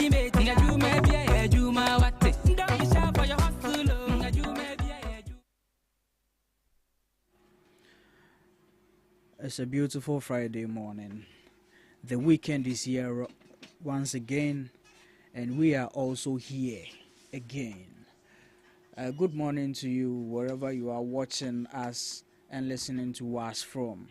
The Ghana Talks Radio is always ready and willing to serve you with your breakfast show. And as you already know, I am here to anchor the show with you, going by the name Pakwesi Omare. And today I will be doing a little bit of elaboration on Debbie's Grill. So I have Debbie in the studios to take me through. Debbie? Yes. The audience have heard from you already, so no yeah, need to they no need the But what did you grill the nation about today? Okay, so I think this morning I really grilled them, not really per se grilled, but then I focused on recycling waste materials into useful products. Okay. We live in a country where we are being surrounded with plastic. We use plastic almost every day. Yeah. We buy food and it's being wrapped in plastic. We go to buy dress, it's being wrapped in plastic. The bowls we eat in are made of plastics, and immediately we are done eating them. Even the spoons we use in eating are made of plastics. Sandals are made of plastics. Bags are made of plastic. Spectacles are made of plastics. And immediately we are done using it, we dispose it out anywhere, anytime, and then it dirties the environment. And we hail Accra to be the capital town of Ghana, but it's the most, I would say, the most dirtiest, the most dirtiest town in the country. Wow. Because you come to Accra and then you see, if you've not been in Accra before, there is this high hope of you coming to see a paradise, a heaven on earth. You get here and then you realize that what you've heard and what you've read about is not what you are seeing on ground. It is different when you go to other places. You know, we have estate places in Accra that look so neat. But then when you come to some places like my place, from the Circle to the Kanishi to this side, then you see the Agbogbloshie Market, the Jamestown, then you see the raw Accra. And then you see how dirty. If you say the real Accra, I mean, are you saying that the real Accra is attributed to death or? Oh yes, it is. It is. I'm not the one saying this, but I've also heard lots of public officials saying this, and this was actually from a lecturer from the University of, I think, Engineering and Science, UMAT, who brought up this issue, and he said we can actually recycle this waste into useful products. I've seen videos where people recycle plastics into cars, and then they recycle it into bag. I don't know, but when I was in primary, Omo used to do this. They brought up this program that after you are done using the Omo sachet, you go about and then you pick it and you get like 1,000 pieces of the sachet. They'll give you a school bag made of Omo. They'll give you sandals made of Omo. And sometimes they give you books made of Omo. And your God also came out with that. So anytime you see people on the street like picking something, and then in our mind we are doing that to get a school bag, but we had no idea we're keeping the environment clean. And then yogurt and Omo was also using that rubbish to recycle and then produce a new rubber for their products. So in a way, it's like we are helping each other. But it's got to a time they stopped. So I feel like this thing needs to be taken very seriously. Some time ago, President Mahama said he wants to introduce the use of paper bags so that we can do away with the plastic bag. It is good. But when is it coming in play? Because as it stands now, the paper bag is not common. We use plastics. So if this plastic can be recycled into something more useful, it will be good. Because it's not only about you dumping it. I don't know, before you get to graphic, when you're going to Accra, the overhead, it's messy and it stinks. When you get there, the smell of the environment is very different. And everything is different. The environment is messy. The smell is like you're in a different world when you get there. But who do you think the responsibility really lies on? The government. Okay. The government has a responsibility, and we, the citizens, also have a responsibility to play. It's not only about the government. I think what the government can do is to bring out the program, resource these companies that we already have that recycle these plastics with the needed equipment. Because I know students who go to school to do this, and sometimes they tell me that, see, Deborah, I'm even discouraged. And then you ask them why. So the lecturers are discouraging us because they are telling us that the companies we have here, they are not enough, and most of these companies are not resourced. So if this is what you want to do, then get your visa and your passport ready and fly out of the country. Wow.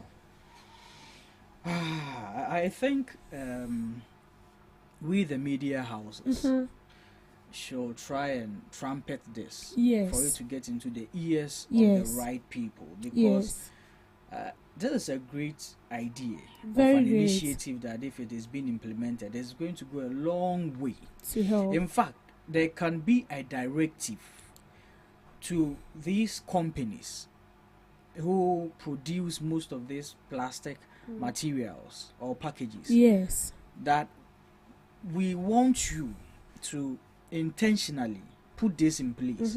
Award people who bring it. Should be this is not something that should be so difficult for a government to do. If you can't fight Galamsey, at least fight the filth in the cities for us. We boast of Ghana being the gateway to Africa. Yes. But look at us. We don't even have a forensic department. Man.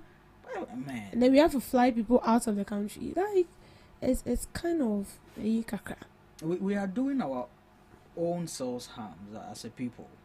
And I mean, we can all say, oh, government is the people, government is what, but that's why we have leaders in positions who need to look to the implementation of most of these things. The AMA earlier this year started something which we were all here talking about. How long can it go? Now look at La Paz. They are all back again. They are back. Crowded place. They are back, So what was that? They are back. Why can't we just get something done once and for all in this country? I think this fight, as you said, is not for only the leaders alone. We, the citizens too, we have a role to play. But what can we really do as citizens in this fight? We should do away with this outdated mindset.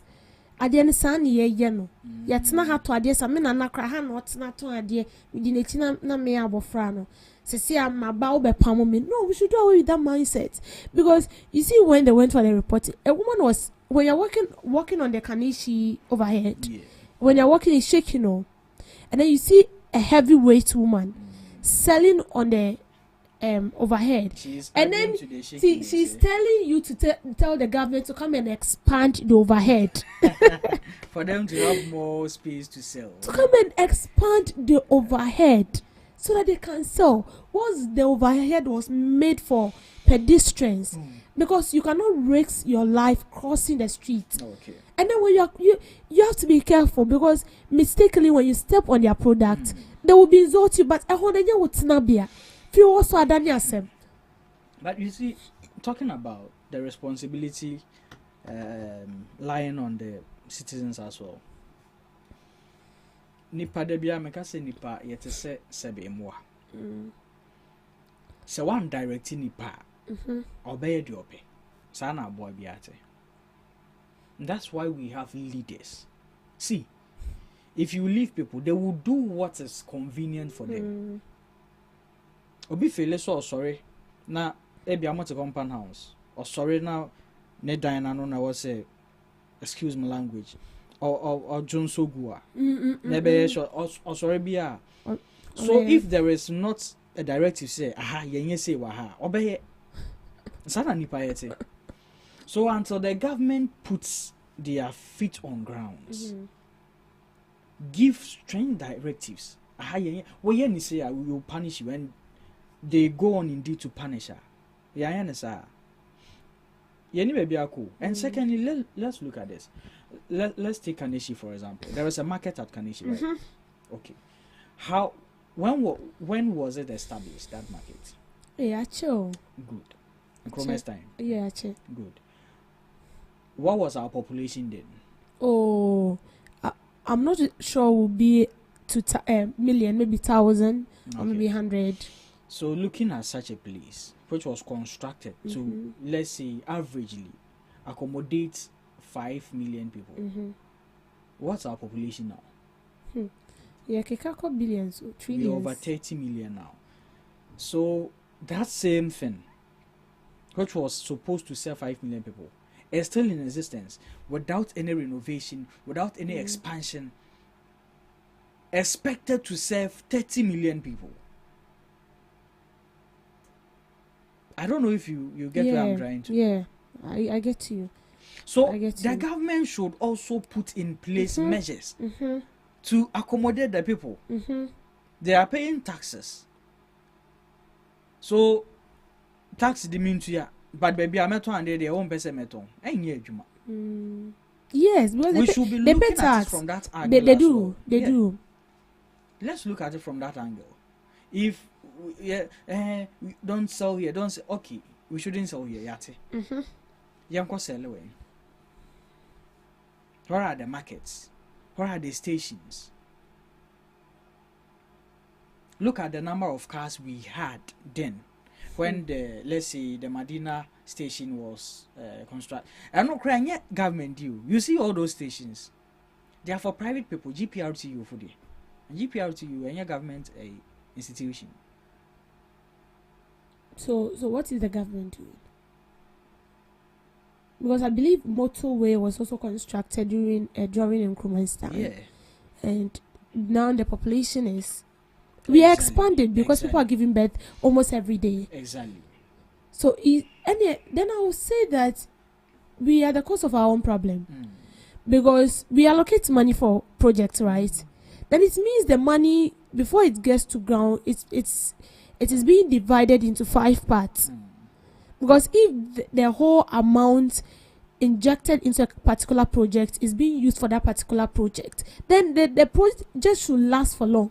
Because even roads we construct does not even last for a year. Okay. A year and then we have a situation where we will see about 6 roads under construction at the same time. See, we should think as humans. We have Accra Kumasi Road to construct. We have Accra Takrady or Cape Coast Road to construct. We have Accra road to construct, right? Yes. Okay. And I didn't know for at a time. Now more musika ni be 50%. Now if 50% na ka also mo di wi ye nya ma wo nti kwan naka. Yen fan say 300 million ana ye wo. Ana we mu obia be use 200 million and that's 600 million, right? It's 300 okay na ye mo 50 na. Aden ye mfa ni nyina enhye baakum ye hwia ya peska fofo to finish the other one ye hwia. Why can't we think like this as normal human beings? We try to do so many things at a particular time. And so we fail to complete even one of it. Yeah. Yes. Share a pokwase someone kwine Kitwa Yeah, very very small. And wow. Very small. Kwanya ye kenyan wa. Kwanya tietia. Share how many years in Yedi was already? Share years I Yedi also.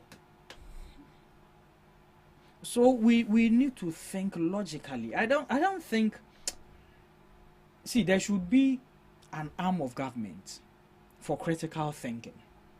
People who decide on projects, how it should be done, how it should be executed, even the projects that are supposed to be done at a particular time.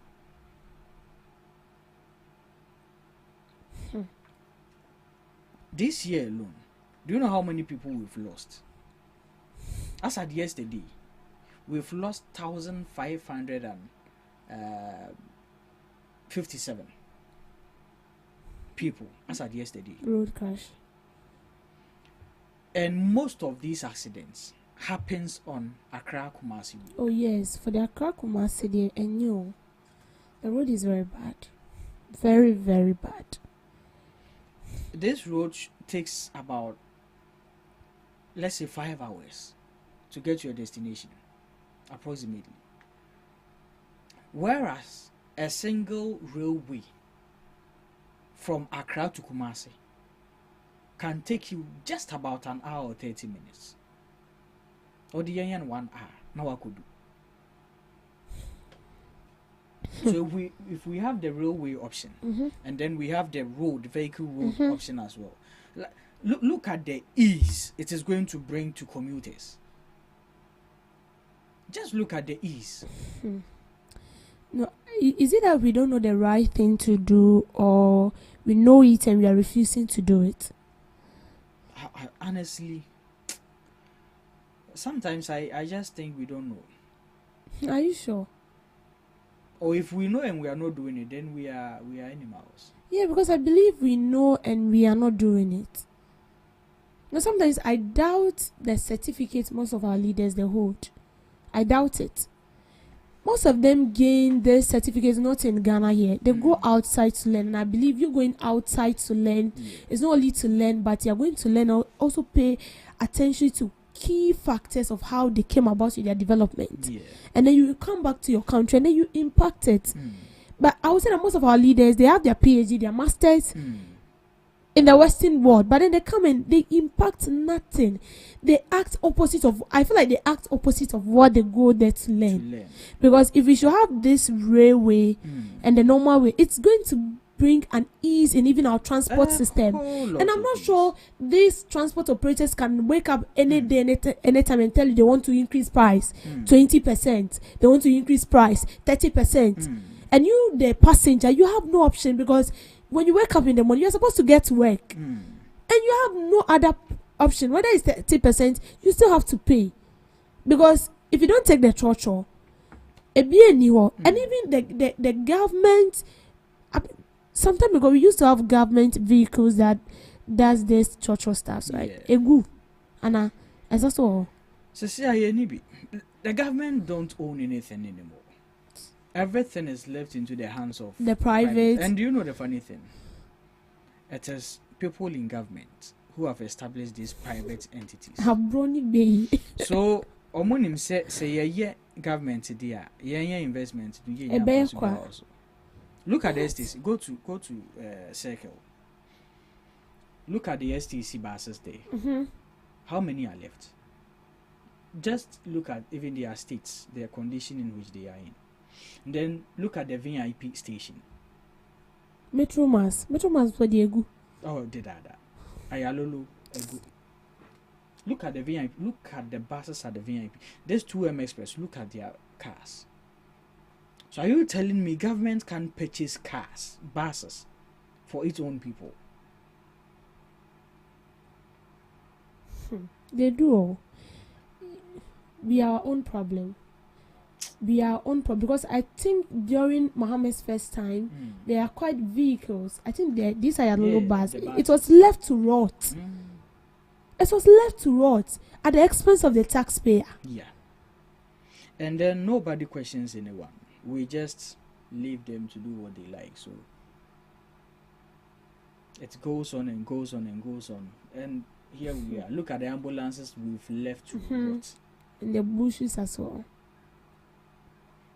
So this initiative, honestly, is a great initiative. But then, how to, get because if we do have already established people or institutions who are into this recycling, why can't the government just, cushion them, expand it, give incentives to it?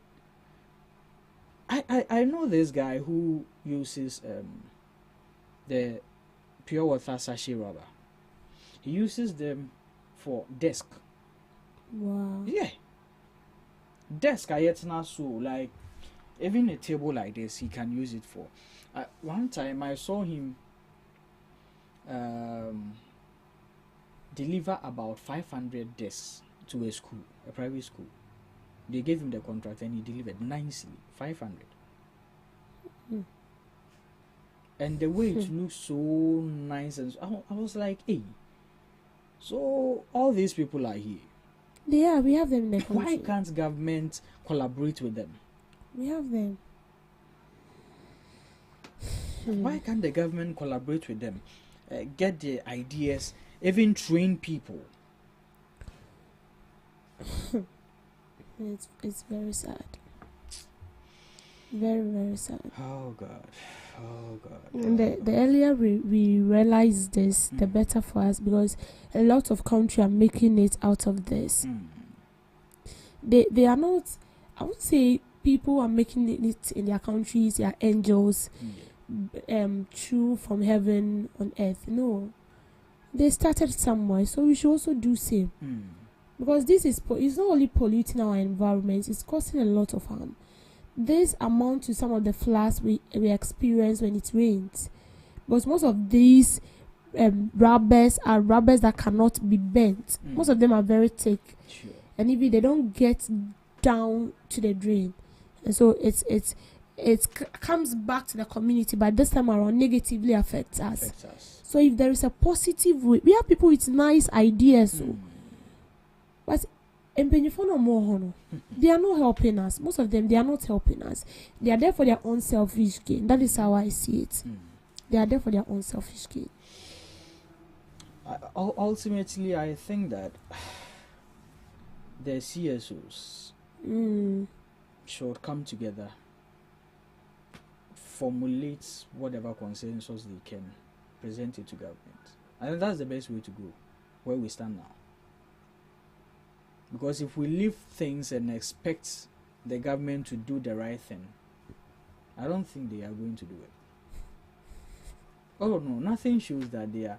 See, you come into office, AMA boss, hey, we are sacking people. Hey.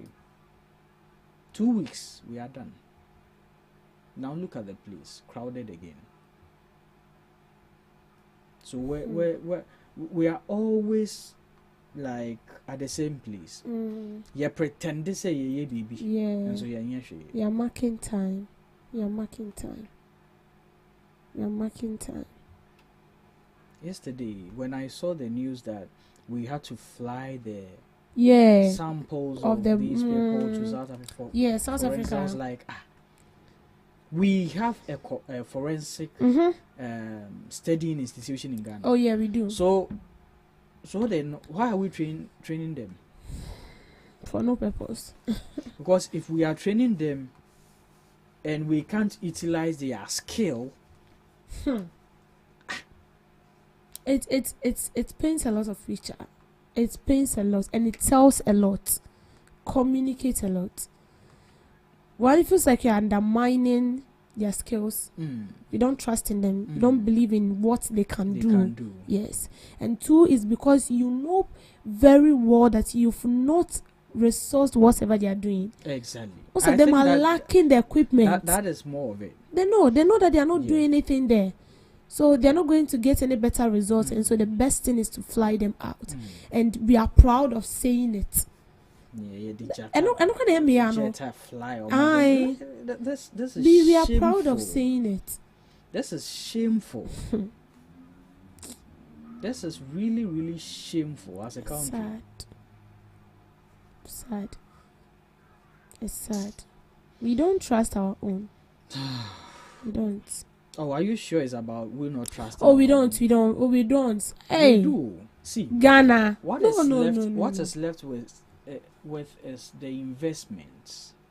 They know that okay, if government should say, "Oh, I trust my forensic team," okay, if you trust us, then get us the right materials to work. But they are not willing to commit to such investments. So then let's even leave them. Let's not talk to them. Let's not talk about them. Whatever they do with their own selves, they do it. That's the thing. That's it. See, when we talk of some of the brightest doctors we have in the world, we have Ghanaians being part. Oh yes, we do. Brightest researchers, we have We Ghanaians do. being part. And yet they are not in this country. They are living elsewhere. Yes. Being utilized for the benefit of other people, whilst we are lacking the same skill in here. So why shouldn't government say, okay, whatever skill you have there, we are investing in a department for that skill in here in Ghana. Come and serve in your country. When they need you, they should rather come here and purchase your skill. Nti da bia ye yare aye mum ye be kwa abrochi say yam kwasa yare. They say ska. They say ska sir. Meanwhile, we have doctors here who, with the right tools, right materials, they can do exactly whatever the white man is also doing. They can. It's sad. Very, very sad. It's sad. Very, very sad. It's sad. We will still see people who come and defend this. They will defend this. Oh, definitely. They will defend it. Who are blinded by their affiliations rather than their patriotism to the nation. They will defend it. Yeah. But the plane crash too. It's sad. It's really, really, really sad. And we are not asking any questions. No. Oh, we Nemkwano yena mame ba.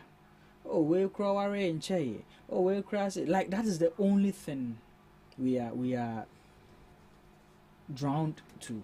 The sentiments of it, the emotions of it. What about the technical questions? What happened? What happened? From the army base, where the flight took off, to where they were heading to, approximately 30-35 minutes, they should arrive. Approximately 30-35 minutes, they should arrive. Whenever a plane is en route, there is a control board who communicates with them. Yes. Plane flight. It's a say car kwines wow. Sana we mti you. Nti wo kwa. Control board for na catch we be plane be efi Kenya Air ba. Nti we do so what they no to be 500 feet. Say no be to my also. They tell you, you do it. Oh, kosoro kakra be bia won wo fe mountain be ben one sha na wakopem. Obekosoro. All these things goes on. So if the Ghana Armed Forces comes and say that or plane if you radars no before then na conversation be na akoso because you are communicating whilst they are on their way. When was the last time you spoke to them? What was the conversation? Japan say free I wish in eba edu ha ana satellite in the call ya you know you are tracking it until do ha net call ye. The first thing you should do is to deploy another flight with soldiers on board. Na baby then etira no ahwa no ma omombra no mo mehwehwe aye da ni hu The funny thing was the only this thing they gave us the plane cannot be found until and then I could see that members of the other party were distorted, like everybody was confused. It's so sad. It's so sad. There is a lot to do. I feel like since they said they are going to investigate, they should bring out what we want to hear. Okay, because you cannot tell me that a plane had a crash just like that. There is a fault. And the most unfortunate thing is none of them survived, of which we can say that they were explained to us what exactly happened. No, but something led to that. And I'm not so much into plane, but I believe before the plane moves, everything was checked. Everything, they checked that this thing was right, this one was in point. So what happened? The technical questions that we have a lot to ask. A lot. Me so na mpese me pilot. It's plane there. Okay, for that also.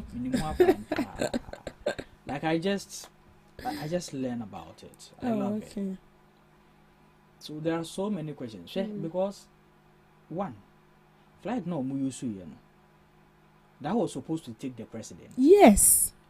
You even taking the president out.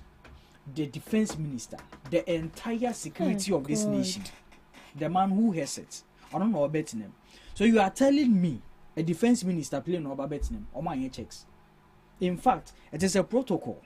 Obi wa ono na adwuma oyane. Say before a plane be movie. Ansa na best package. Ye betu no. Na o ma ye checks or you obi adwuma no. So all those things, presumably, it happened. They did all that. So what exactly happened? I believe there is something we don't know. Yeah, I believe so there is something. Black box. No? Yeah, they say they did. So let's see. Black box where anyway, it shouldn't take 1 hour to get whatever is on it. I'm just praying they don't politicize this whole issue and then come out to tell us something that does not really exist. Because I heard one of them saying that they have a lot of suspicion ongoing, but no evidence yet into whatsoever will come. But it's a painful death. Very painful. May their soul rest in peace because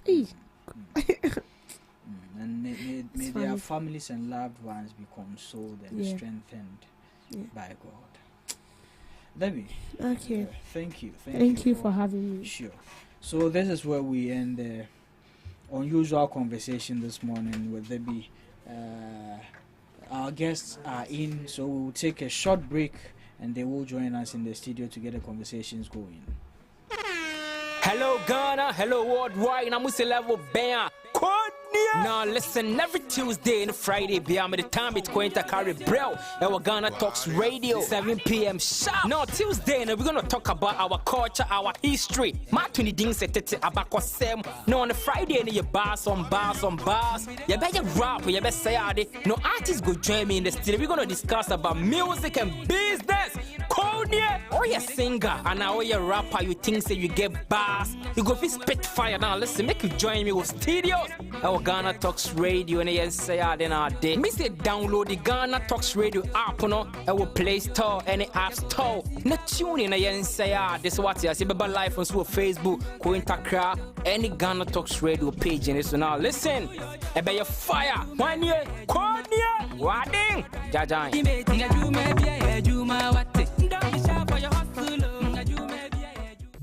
Are you ready to amplify your business or brand's reach and make a meaningful impact in Ghana and beyond? Partner with GhanaTalks Radio today to connect with a diverse audience across Ghana and beyond.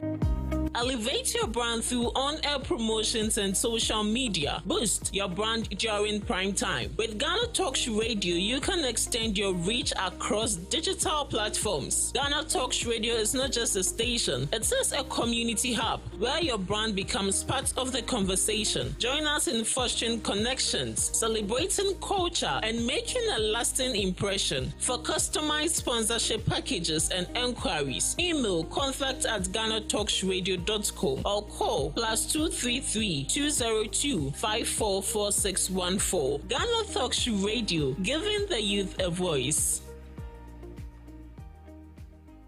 What do you want for breakfast? How do you want your breakfast? English breakfast, French fries. Koko Nikosi, alo komi kesheto. Wache. Well, Gobe is the real deal. Join us on GhanaTalks Radio. Let's serve you a buffet of breakfast. From news headlines review, current affairs to social issues. Entertainment, sports, and all the trending stories live on our mobile app and across all socials from Monday to Friday, 7 a.m. to 10 a.m. With me, Pakwesi Omare, Regina Bliss, Deborah Adoso. And I am Esinal Fiagbedu. This is Ghana Talks Breakfast Show. This is Ghana Talks Breakfast Show, your morning companion. This is Ghana Talks Breakfast Show, your morning companion.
Okay, so we are back again on your airwaves for the conversations to get underway. I have my gentlemen in the studios. Last week they were here, this week they are here again.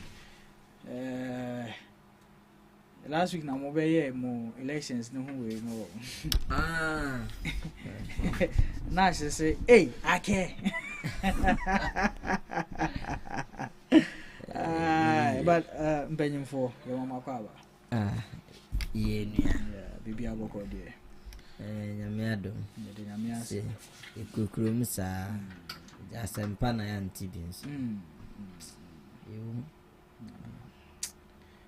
Mpanyimfo se nyame no de ma. Nwanso na oje. Na Zaga. Alright.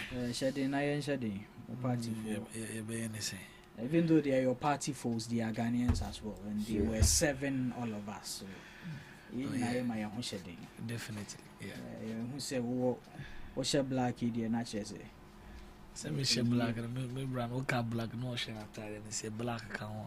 Say me share white and black. I grab any woman I share black and white. Zaga. I go grab any woman I share black and white. Oh, na sempe ni mvo. Deputy say you pay no come. Why? National security. Only I share black and white. Yen tomorrow would dim refinity. Say duo said then. Yes, maybe I will be in Tamabian why your friend dear. A deal said then, Yanko said, Dabby. Maybe I would deal. Oh, to my dear would but to maybe and one dinner about it. Okay. Mamma for the casa. Maybe I would be a one dinner back. I bet Charles would be cakes. Mary heading. She should need it ever well. Now, Misaka, I to say investigations there, Koso. Oh, yeah. We deployed a team of investigators to. Yeah. First of all, we are all in a sorrowful, sad moment as a country with the tragic news we had on Wednesday regarding some people in your party who lost their lives by serving the country. It's a great loss, and we mourn with your party as well. So, definitely, our condolences. Yeah. But what exactly happened? I mean, we say the ECD. Say anyone who come how. That the ECD. I mean, quite name the ECD. Say I mean, you know, if you know what happened, we would have. Or let me say, arrange people for investigation. I hope you are getting it, because we don't know what happened, and that's why we are trying to investigate to see the cause of it, so that at least it will not happen in future again. We are not saying someone is behind it or something, no, but at least we need to know the cause of it. So if we know the cause of it, then we do our corrections then, so that it will not happen in the near future again. But we've learned that the president was supposed to actually be the guest there. Yeah. So we are assuming that probably he would have gone with that same flight. Me, I'm not assuming that because he's not the one, so I'll not assume that. Maybe if it was him, maybe we can also be Isuka, and also. Okay. I hope you understand. Yeah. Be somewhat like everybody and the way they work with their conscience. Yeah. I hope you are getting it. Someone may decide to say, "Oh no, today I'm not using the aircraft. Today I'm using car." Sure. But definitely that he's going to use the aircraft. I hope you are getting it. And it is different spirits who are sitting in the aircraft. Okay. Maybe my spirit is different from yours. Okay. Maybe my time I may survive. I hope you are getting it. Sure. So like the way you are assuming, we are all assuming that it's supposed to be the president to be in the aircraft. That's what people are saying because it is his program, and he made them aware due to one or two other programs they should go and represent him, and not only him, the interior minister too, as Honorable Mutaka Mubarak. He was part of the program, but unfortunately that day they're supposed to have a program with the immigration. So after forcing to this one day you cannot go with, and he told Mutala to represent him. And we even learned that even Sami Jemfi was supposed to also join the team, but he also had other engagements, so he wasn't able to make it. That's what people are saying. They say because we know it's supposed to be 5 people. I hope you again 5 delegation. And when you check, we have 5 people already in there. And so I don't know whether it's what's the name? The party chairman also represents someone. I think he was.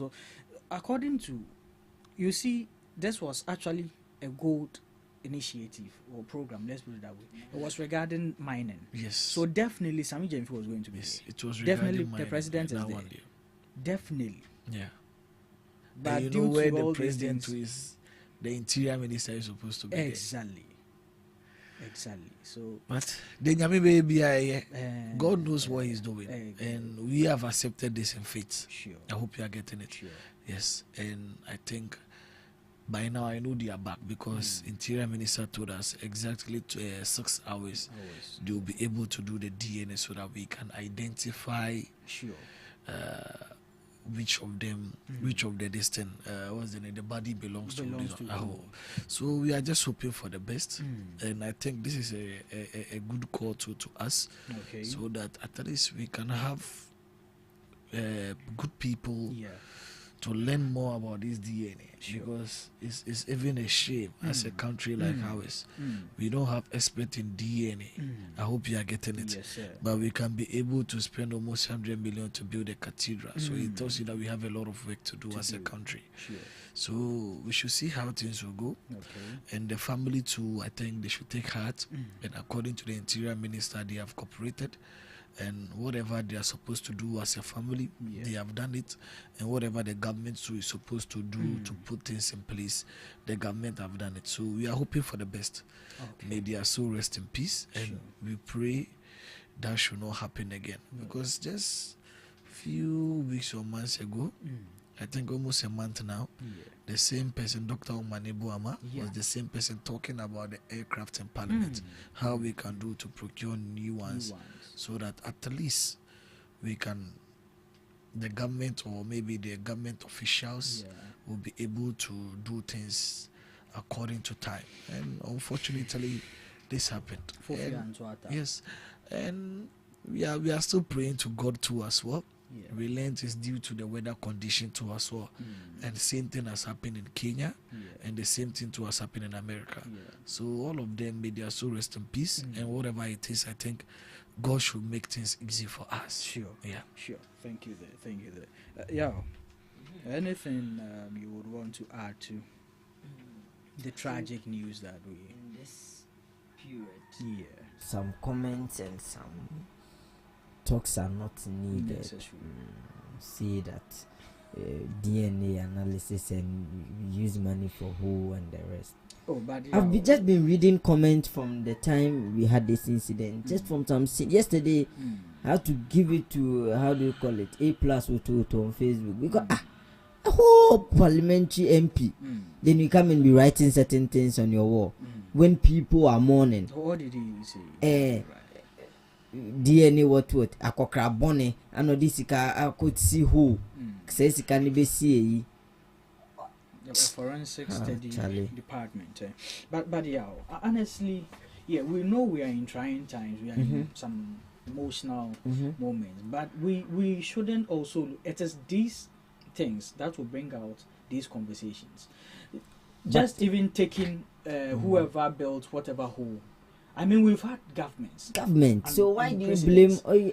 So what for all this? And we have forensic studies in this country. Yes. People study forensics in the universities. Yes. So just after school, carry all your blame and give it to your past person. Give it to other president. Yeah. But just channeling your energy to just one person. And I see Mr. Franklin Kujo. If Akufo-Addo has done this road, they wouldn't have gone by. I like some comment. Akufo-Addo Penwai president. No, let's take away that. And you see, what the comment to yesterday I was listening to, is it the Assemblies of God? I just didn't like that comment. When he said averted God as then the Muhammad film. So those who died are they not human beings? That's right. You see, if the families are there, when they get to see some of these things, we rather put more this thing. I think all comment about this thing should even see and the politics we are playing around this. But again, it is telling us something. A whole lot. Galamsey. A whole lot. I think this is the best time for President Mahama to just issue this state of emergency. Sure. This is the right time because what are they going to do? Galamsey, once more. Sure. So it is getting to a point that we are even losing lives. Top government officials and the rest. And I'm not sure if there was no Galamsey, they would have gone to launch any community. I mean, what are they going to do there? What will they be going to do? So it should inform us as Ghanaians that it is time we take politics out of this Galamsey thing and then deal with it as a national issue. It's a canker. And it is causing a lot of problems. And if we don't sit as a nation to critically assess this situation and just take it off, it will still be on our head. Because why? For some reason, say Ibumo sika painti and omo adwem boni omo di 2 Galamsey ntino or say nipa 8 ekoshiro monkwa.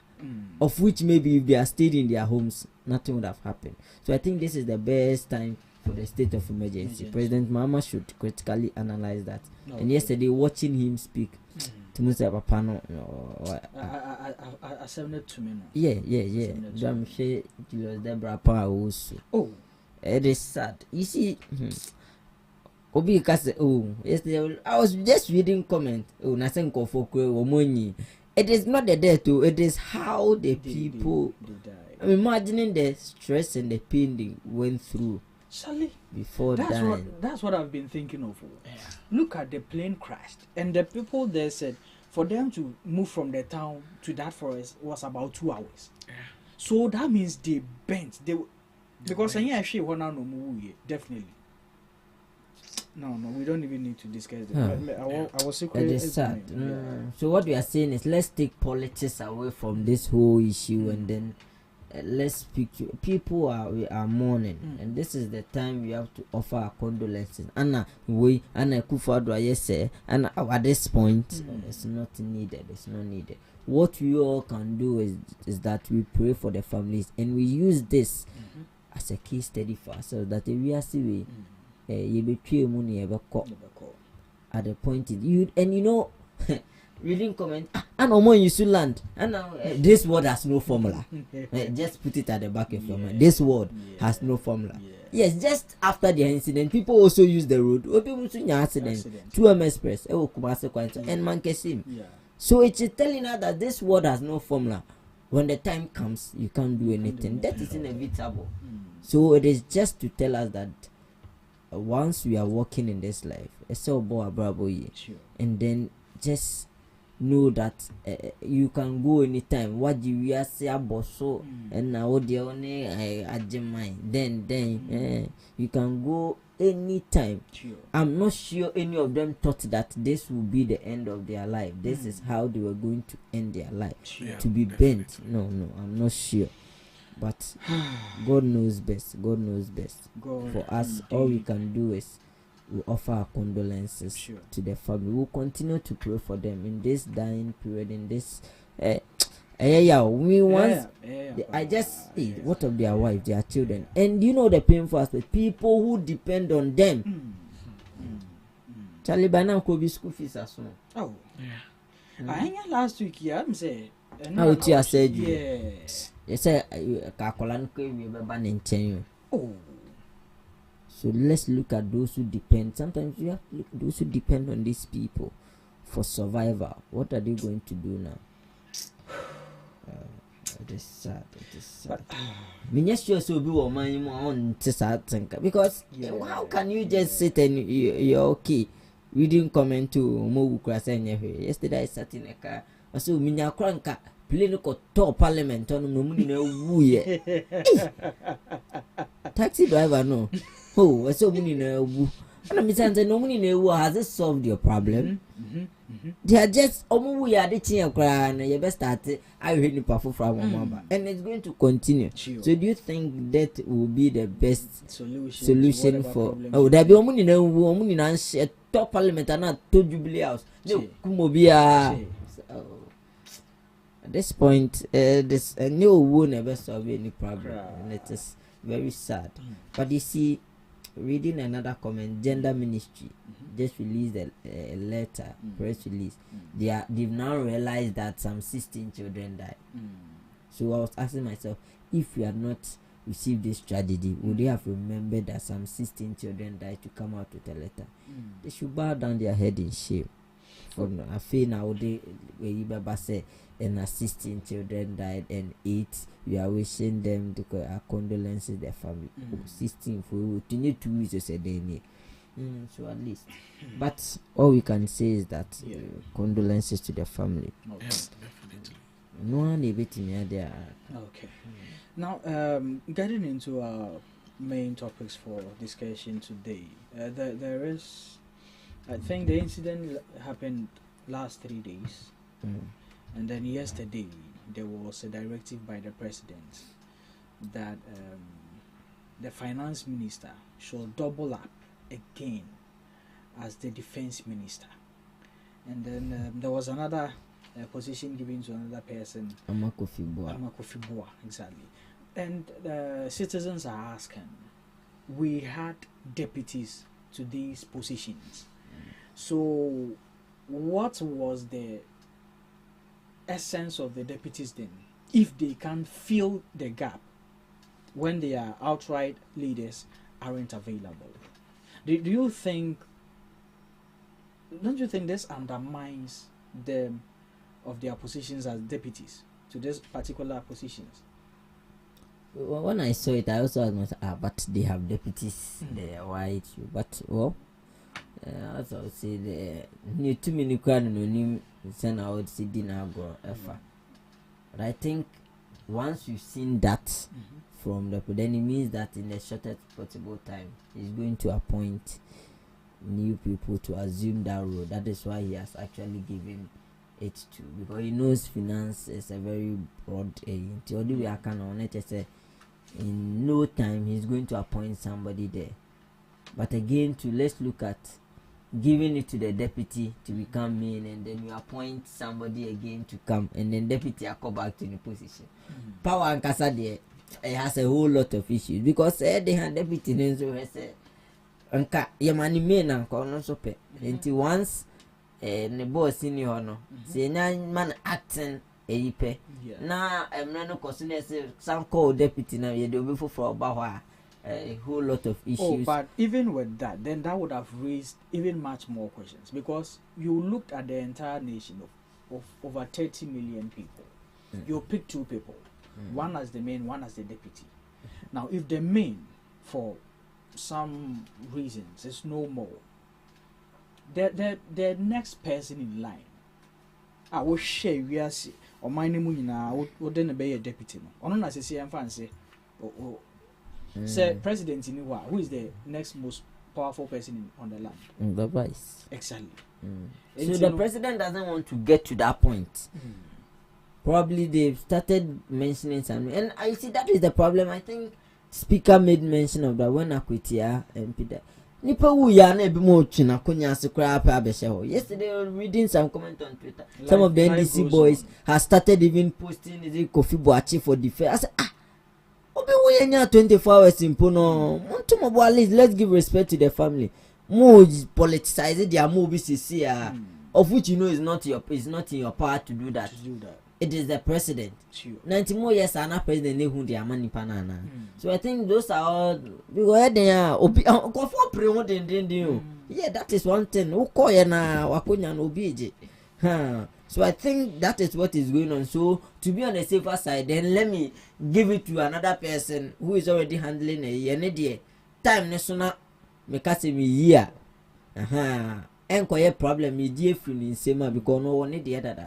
But me the komo bia ni need that's what me san die free in sema enkoye problem.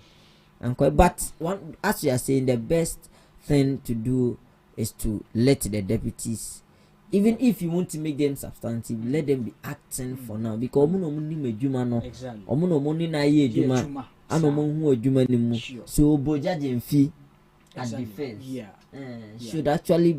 Should have been made to take charge, if not anything, acting open crime in future now best son. Because I'm sure so no because once you get into Atofos and he's definitely going to fall on the same Bojadi and fee again. For ideas, what do we do? Then I was say a sign. Then I was say a intent. It is the same Bojadi and fee and the chief director who is going to work. So why bypass Bojadi and fee and go and take? But well, as the president, only 2 million. At this point no said anye intina ase yentimi money tibe go no kra na ora ho ntimi se we sun ache ti yentimi money tibe bre this week there can never hope ase bo machi o abra dem se mo yesu adi mo nyame na agi o from cocoa to transport 20%. Transport is increasing the price. Now them nam letter. The largest transport service. They said they don't know anything about what is going on. So we will come suspend your more decision for the. They should go ahead and increase it. They have suspended it. Omunye, se krum na enyo mo. Yenya turabe. E table so nkomo na yakwa kodi. And 220 transport service. And almost all of them are on the board, both DVLA, Ministry of Transport and other staffs. And you just go and decide that you are increasing by 20% without consulting them. And you are here saying to hood. Now Ghana lorry terminal in our Ghana. Those who wanted to increase the fare, go and check. Lorry terminal Accra Mubiwa. They don't have any lorry terminals. And if GPRT is talking, you are talking. Once you go and say you are increasing by 20%. And the fuel, have we increased the fuel? They gave 3 reasons. And what is the reason? One is your 1 liter. Your 1 CD per liter. One is they are saying spare parts. You most your mobile say better so. Are the spare parts people complaining? Another one you careful. Ko abonation yama spare parts. The taxes yeah, take up one film museum. No. And then it is not today they started paying. Yes. So that's saying but let's be truthful to each other. If you are talking about the 1 city levy, should be a full or they do a basic.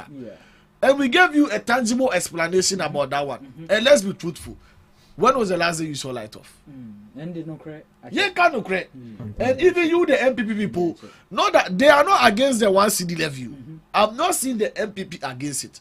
What they wanted was that proper measures, so that we know that the 1 city is going here. At the end of the day, Ghana Revenue did it because they realized that they need to make sure they have measures that will do what, that they can take that 1 city. And today it is paying off. And you see the issue of light, water. Sometimes main person they say when someone is doing good in that thing, you may propaganda against that thing. No. We all saw the debt they left there. You are a communicator. You saw what the MPP left over there. And including some of the MPP people, were against what they did over there. And today, we are saying, Mama left a lot of levy. Mobile won't be useful. That is the same way this levy that we are taking. And this will be pocket scout. And these are levy that you can account for it. And then they want to be accounted to say cathedral donation. When we donation levy. Okay, the donation. Okay, but they started taking some. The e-levy, you couldn't account for it. Now, what can we account for their D-levy? The D-levy was passed under certificate of emergency. That was one concern. Two, we wanted them to give us a time bound. The D-levy can be accounted. Listen, the D-levy can be accounted. D-levy, it is basically for energy sector. And but let me ask this. For political lens to D-levy no, a new levy, and now say, the American say they should. What our concern was that why did you pass the D-levy under certificates of emergency, where we have you spoke about mine and say over repair airline and you don't pass over under certificate of emergency. Then two, there is no timeline say ebia you doom pempen so we are you be chem. That was our concern. They are taking the 1 CD and we have realized that it is paying off. So what I say, you just testify that you don't remember the last thing you even saw light out. And we me feel. And Daniels are what they are listening to us. Let's be truthful to each other. Yeah. Somehow, this is a levy that you can even account for it. After the revenue, we know that there is account for that deal, everything that we are talking about. I hope you are getting it. So ejuma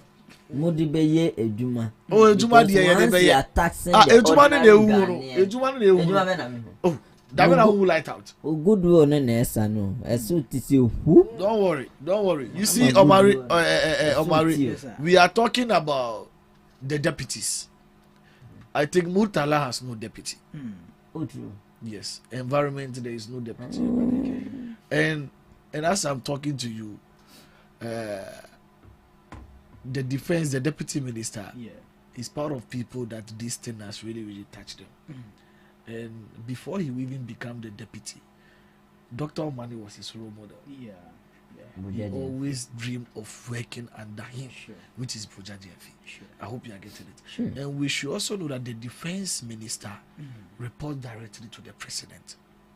And whatever is going on at the defense, the president know. And you see, we don't need only someone to just come and act, but we need, you see, people have breakdown, but it will be our own still no. Emotional control. And yes, a control. Like she's feeling pity for the brother. Let me tell you, the truth is that Mama has lost not just Omani Buama. He has lost someone very, very cool. Omani is the red boy to Mama. You can see. And you also what Omani has done. So do you want to tell me we are eagle eye? Indeed, it is the eagle eye. Activate your body. Indeed, the eagle eye. But you know, this is NDC for you. That's why we always tell you, cadres may go, cadres may come. But the revolution has come to stay. So we know we are going to miss them, but they should not forget. We are going to remember them day in, day out. So the issue of the deputy, we know we have deputies, but the finance minister is just going to act. I hope you are getting it. Nothing else. And definitely, you will not say that the position will just be vacant. Definitely, you will be sure. And we are talking about defense. You need experienced people. You need people who psychologically they are ready. I'm not saying the deputy is not ready, but at this moment, the deputy is not someone who is, let me say, stable to take over the position. He is there as the deputy. He will be representing the meetings and staffs when the main is not there. But there are some certain decisions he needs people which he can communicate with. That is why the finance minister is there, just to act. You can't say they are appointing who say he is the defense minister. No, he is just acting on behalf of the defense minister. So what I said. And don't forget, we already have the directors there. Most of the job, they are the people who doing it. But they are just reporting to them so that I say the minister is just an intermediary between the president and the board of directors. I hope you are getting it. So we are just hoping for the best. And we should not forget, it is not only the defense minister who controls everything when it comes to the issue of they have a board and other stuffs. So we are just hoping for the best, and people should understand that the environmental minister, which is Honorable Murtala Mohammed, may he so rest in peace, has no deputy. So what I say, that is why the minister for lands is there. We are talking about environment and lands. I hope you are getting it. So say that Cecilia Dapa. Say Katie, I want to be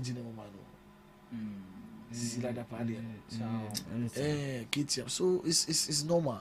So Ghanaians should just the thing is that people thought maybe finance minister opposition. Yes, I'm a finance minister. No, man the position be So I think my colleagues and Ghanaians to also understand that there is a reason behind it. You need someone who is who can control the emotion, who is psychologically prepared right now, because the deputy, as I'm talking to you, hey Omari, so who cry Charlie? Any easy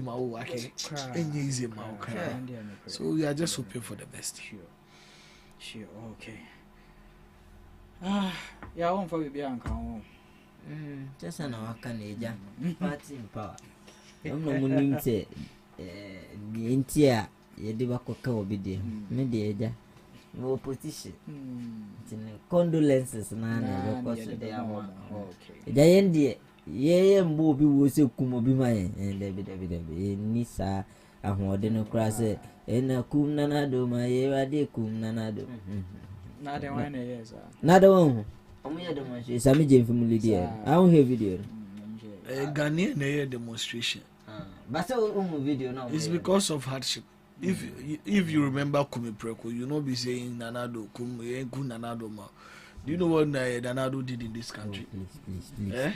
Political equalization is what I don't like. Have you observed Kumi Preko? We didn't observe it.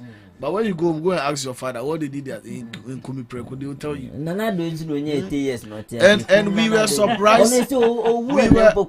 He has fulfilled everything in life. We were surprised Nanado came to mess up the country. Because what's a part the year Kumi Preko on one and your this Chrissy Pratt. He knew that Nanado will be a bad president. Tabaklo told us we didn't listen. Oh please. So please, it is normal. Forget those aggrieved and pain. We don't care. What we are saying is that those who wish he was dead, he is alive. Kwesi Pratt told us that. Are you listening? Kwesi Pratt told us that. You see, in the Kumi Preko demonstration, there is one particular thing that Nanado was talking about this maternity leave when you give birth. But say a say 3 months 3 months. And Nanado was pushing, say they should do it 1 year. Our sisters, our wives are suffering. Then Kwesi Pratt is not somebody we should even sit here and discuss. He was one of the most man, we should give him 1 year. We are supposed to give them 1 year so that they can take good care of their children. By that time the baby is in a good condition. By that time the baby is in a good condition. We should give them 1 year. And he became the president. Wintimanye. Ubedani president to win tonight. Then you need to know that the person is a disaster. And also they are pained.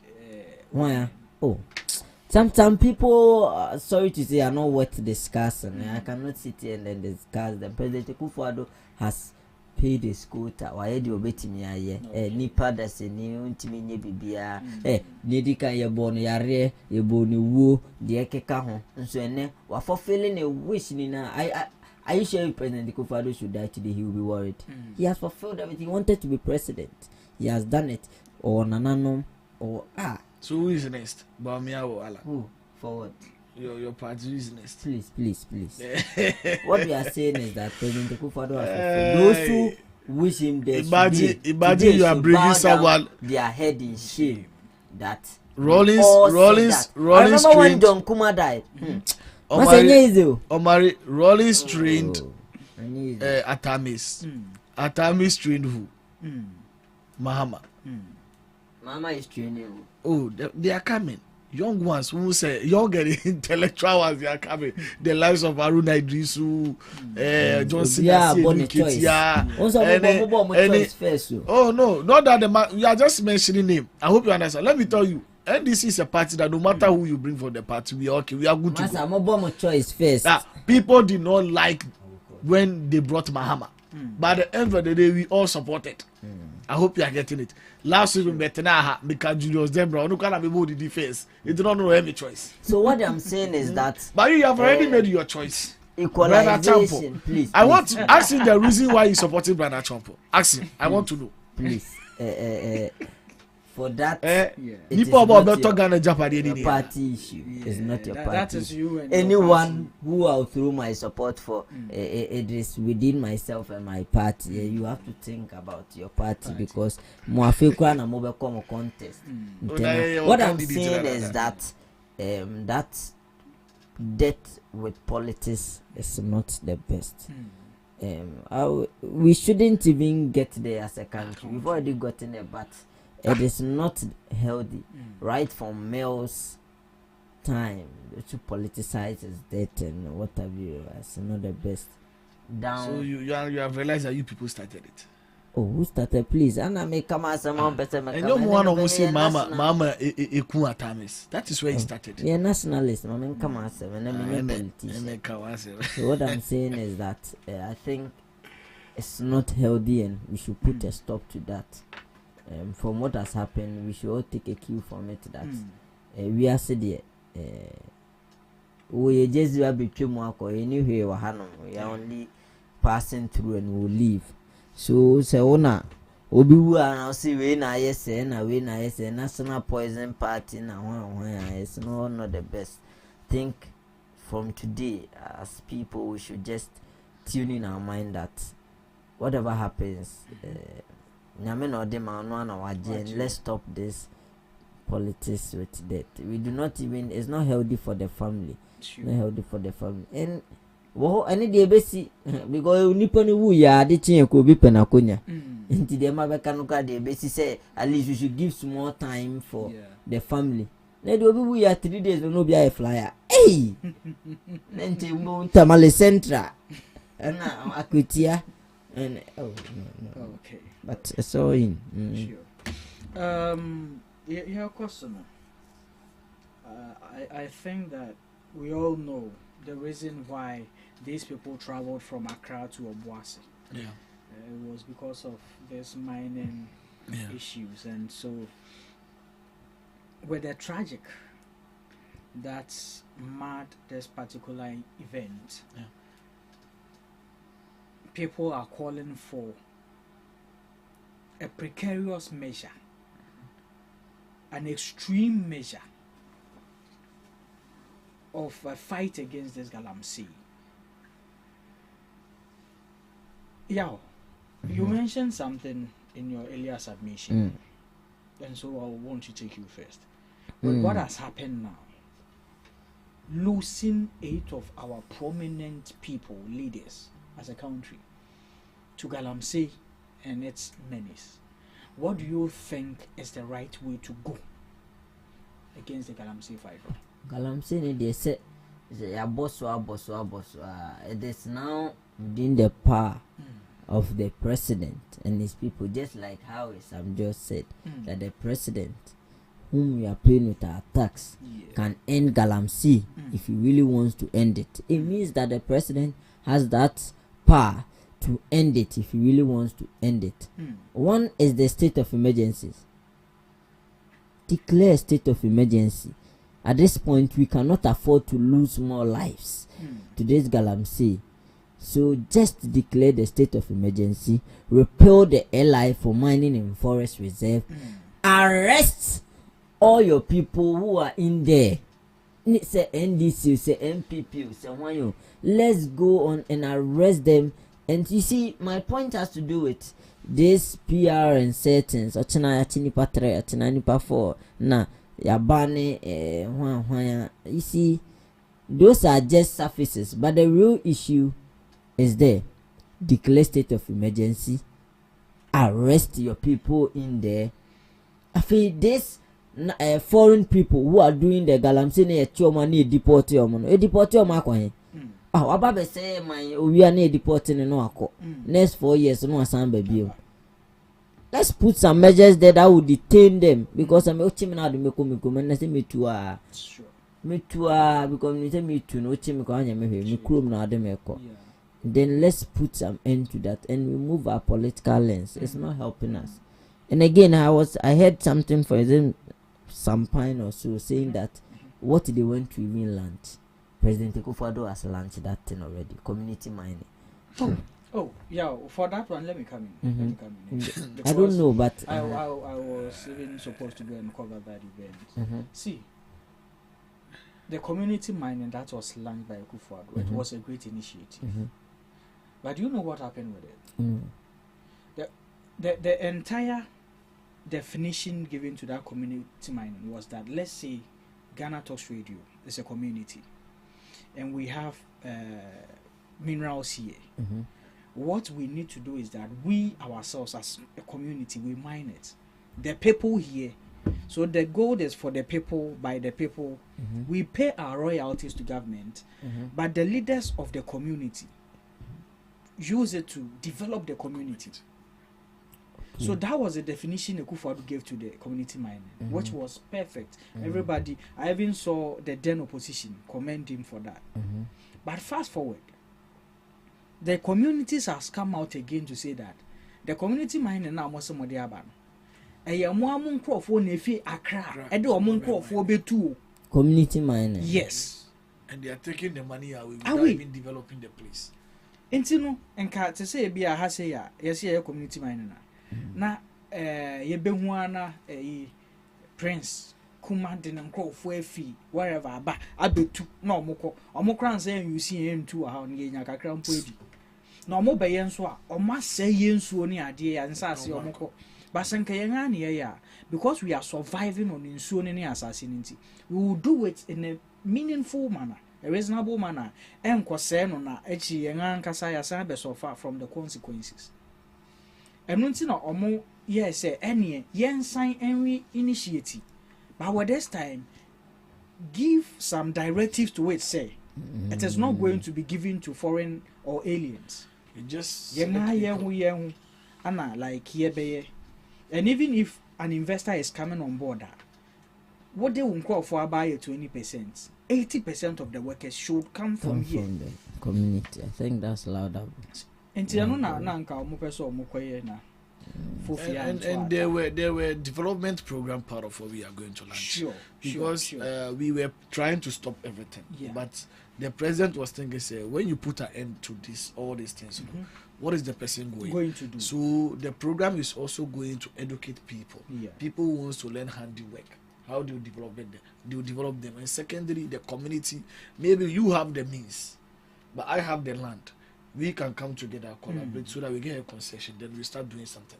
I hope they are getting it. So that was the program that we were going to launch. That's why they even brought the this thing, the EPA, the Environmental Protection Agency, which whoever will be getting, who they will give a concession, they will make sure they get you a what EPA license and everything. All was part. That's why Gold Board was also part to educate the people on how they are going to pay the royalties. Because now Gold Board change has brought a lot of measures in place. You will not leave maybe Obuasi, then you come and sell gold in Accra. They are going to put measures there that the same price that they will give in Accra is the same as Obuasi. And they have brought fixed price of selling of gold.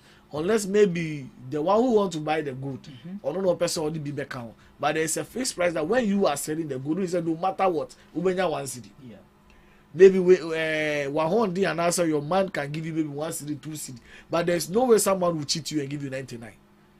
And they have not given each and not everyone access to buy the gold. Because Ubia will access to buy the gold. That is where we start having problems and other stuff. And when you check, the main reason why now the country is benefiting from, which is the Gold Board, is that now Gold Board is the one selling the gold. Even if you have someone outside, the person needs to pass through Gold Board. Gold Board will be intermediary between Ake and Omari, so that you make sure Ake will pay his royalties. And also make sure when you buy the good, Ake will not get the money in dollar. Guess it's insane. Because the problem is the dollar. That is the main reason why Gold Board is there. And now Gold Board has given measures. They are putting measures in place that when you buy your good or when you are selling your good outside, they will give you the money in cedis. Okay. No matter what you do, they will give you the money in cedis. They will change it because they will be selling the gold in dollar, but they will be giving you the money in cedis. Yeah. And I even learned that the gold, as soon as you reach the, let me say, the foreign countries, the Europe, gold normal top. And now they don't get access to smuggle the gold. I hope you are getting the thing. So I think the program was not just a program of maybe, let me say, community mining, but it's a program that they are bringing development to the people there. Sure. People who wants to learn handiwork. Because at the end of the day, we say, Obiya, sorry, I'll go too good. So there's going to be a limitation. But when there's a limitation, how will the other people benefit? So the benefit is that they are going to bring what? Programs that is going to help you. Maybe if you want to learn how to braid your hair and other stuffs, then they push you through those programs. So it is an initiative that is going to help us. And you see, they are talking about development in the program. And imagine you, Omari, you are here, you are working here. Definitely when you are benefiting here, you develop here. Sure. That is why they said, you people should come together. We take you through the process, get you a concession, then you start mining your own galamsey. At the end of the day, in so I don't know what I was saying. But the government is going to make sure there is proper measures put it in place so that they will not spoil the water. Sure. But at the end of the day, when you sack all those people, you see, Mama said he's going to end galamsey, but it is a process. Mama is trying to put measures in place. I said, and also more rules so. But more permits, more rules, so more permits. 2 minutes, so we are the baby. Sure. That is what we are doing. Okay. We will not just come and clear you off. When we clear, where are you going? It is another burden to the state. So they should understand that if Mama, it's not about declaring the state of emergency, we'll go to the bushes, clear those. No. We are putting measures in place. And when you check, now things are bouncing back. Okay. And I know within year to next year, we are going to have a lot of changes in this country when it comes to issue of galamsey. So we should just hope for the best. It's not the matter of declaring state of emergency. No. At first, someone had a whole 8 years. He could not do anything. That is why we are telling you, if you cannot do anything, then declare state of emergency. Okay. But now measures are being put in place. As I always tell you, human beings are now governing the country. We have ministers who think. We have ministers who have the country at heart. So previously we didn't have people who think to lead the country. We have people who think. And we have people who take instructions from people. Yes. Today we have people who think, they understand that I am here. This is what we are supposed to do. Okay. And yes, so be and the baby now, like the way we had the prime minister was giving us instructions, do this. Ghana, prime minister. Yes, we were having over. Oh, are you sure? Our prime minister. Really? Shit, yeah, they didn't see you so that way. Oh, prime minister. Now we need. So as I'm talking to you, we have ministers who have the country at heart. Today, look at what the communication minister is doing. You see about this issue of DSTV, and you can see some people are complaining that Shebo Obium. No. It's not about Shebo Obium. And you we can stream live and watch the ball on our phone because now say data full. Now say data full. We can stream live and watch our ball. And that can be to say 10 gig 16 cities. Data full. Me worry and be about phone. Data full. So like. They should not be there. Look at, we should all come together and govern this country. Our ministers are putting things in place. Look at the education ministry. They have paid for the WASI. The arrears there, we have paid for it. Yeah, for that one. How many years now did you even hear that before even WASI, Etuya WASI Sika? I know the for years now. For years now. Yet me we WASI kana deka. Na GS akase on market people money e cancer na o maye nyema bi o. No say first no before free SHS na mo na mutua. Ana President Akufo-Addo absorb your fees and also your WASI registration. Yes, and in Komobe no dey no. E can never da ho na. I'm talking that we have yes. Oh, na say dey there you be. Listen, Omari. Me put them Kambesen Kufa do no kakra ne mo no John Dramani Mahama is telling listen. Kufa do na na me ntie biama. Me tie school fees amount. Registration. Once I go to fees na Ghana for starting feeling say. No. Ghanaians John Dramani Mahama is not needed. It's not needed. Nanka oje no amo. John Dramani Mahama is telling you that I am not going to cancel free SHS, but I'm going to review it. This is the review we are talking about. Review no need. The review is that today they are even paying Wasi money on time. Review. We are reviewing it. The errors that you have done inside, we are working on the errors. Yes, and don't worry, we are speaking to the private schools, and we are going to add them. You were here. We announced almost 68 private schools. I hope you are getting it. We have already communicated with them, and when you check some of the schools, they are working on their infrastructure and everything. Look at. We trust our minister. We know what Honorable Aruna Idrisu can do.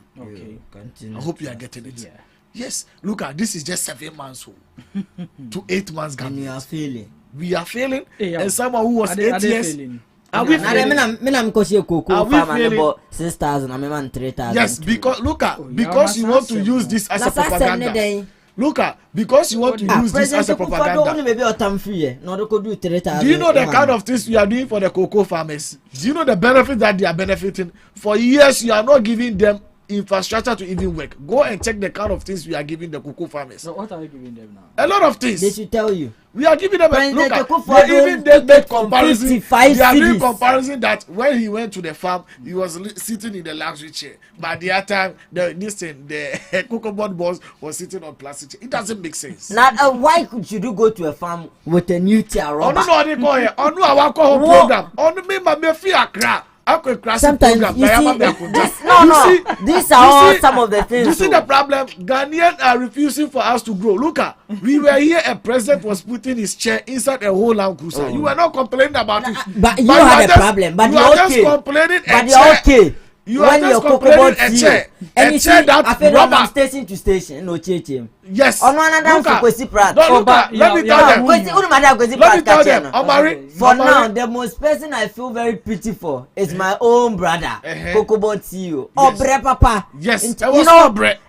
I was so brave because of the mess you have caused them. Omari, because of the mess that they have caused them. Omari, because of the mess that they have caused them. Look at the kind of things that the CEO outlined. Look at, you see these people. Hey, wemo, nyame show mo, me nkan dada. Wemo me die boni pa, me die boni. Now wemo die, omu ntia we ase a. Judgment they will pay for it, every penny. Today you are sitting here, the money you receive, Momo National Cathedral, you cannot even account for it. Even you would this kind of money pastors can this kind of account. You cannot account for it, and you are sitting here talking about say you are promising cocoa farmers. Look at the measures that we are putting in place for them. You are just the same people going to the farm, cutting the look at what we are doing for the cocoa farmers. And the minute look at, they said what government accountability series. That is what we are doing. We are accounting whatever we are doing in this country, from ministry to ministry. We can all see it. Every minister is accounting for everything. And Randy Abe has put things in place, and people are complaining for it. It is look at, we should be even grateful. We have a director or a CEO going from radio to radio explaining. At first, we don't have it. They just sit in their office, take decision for us. So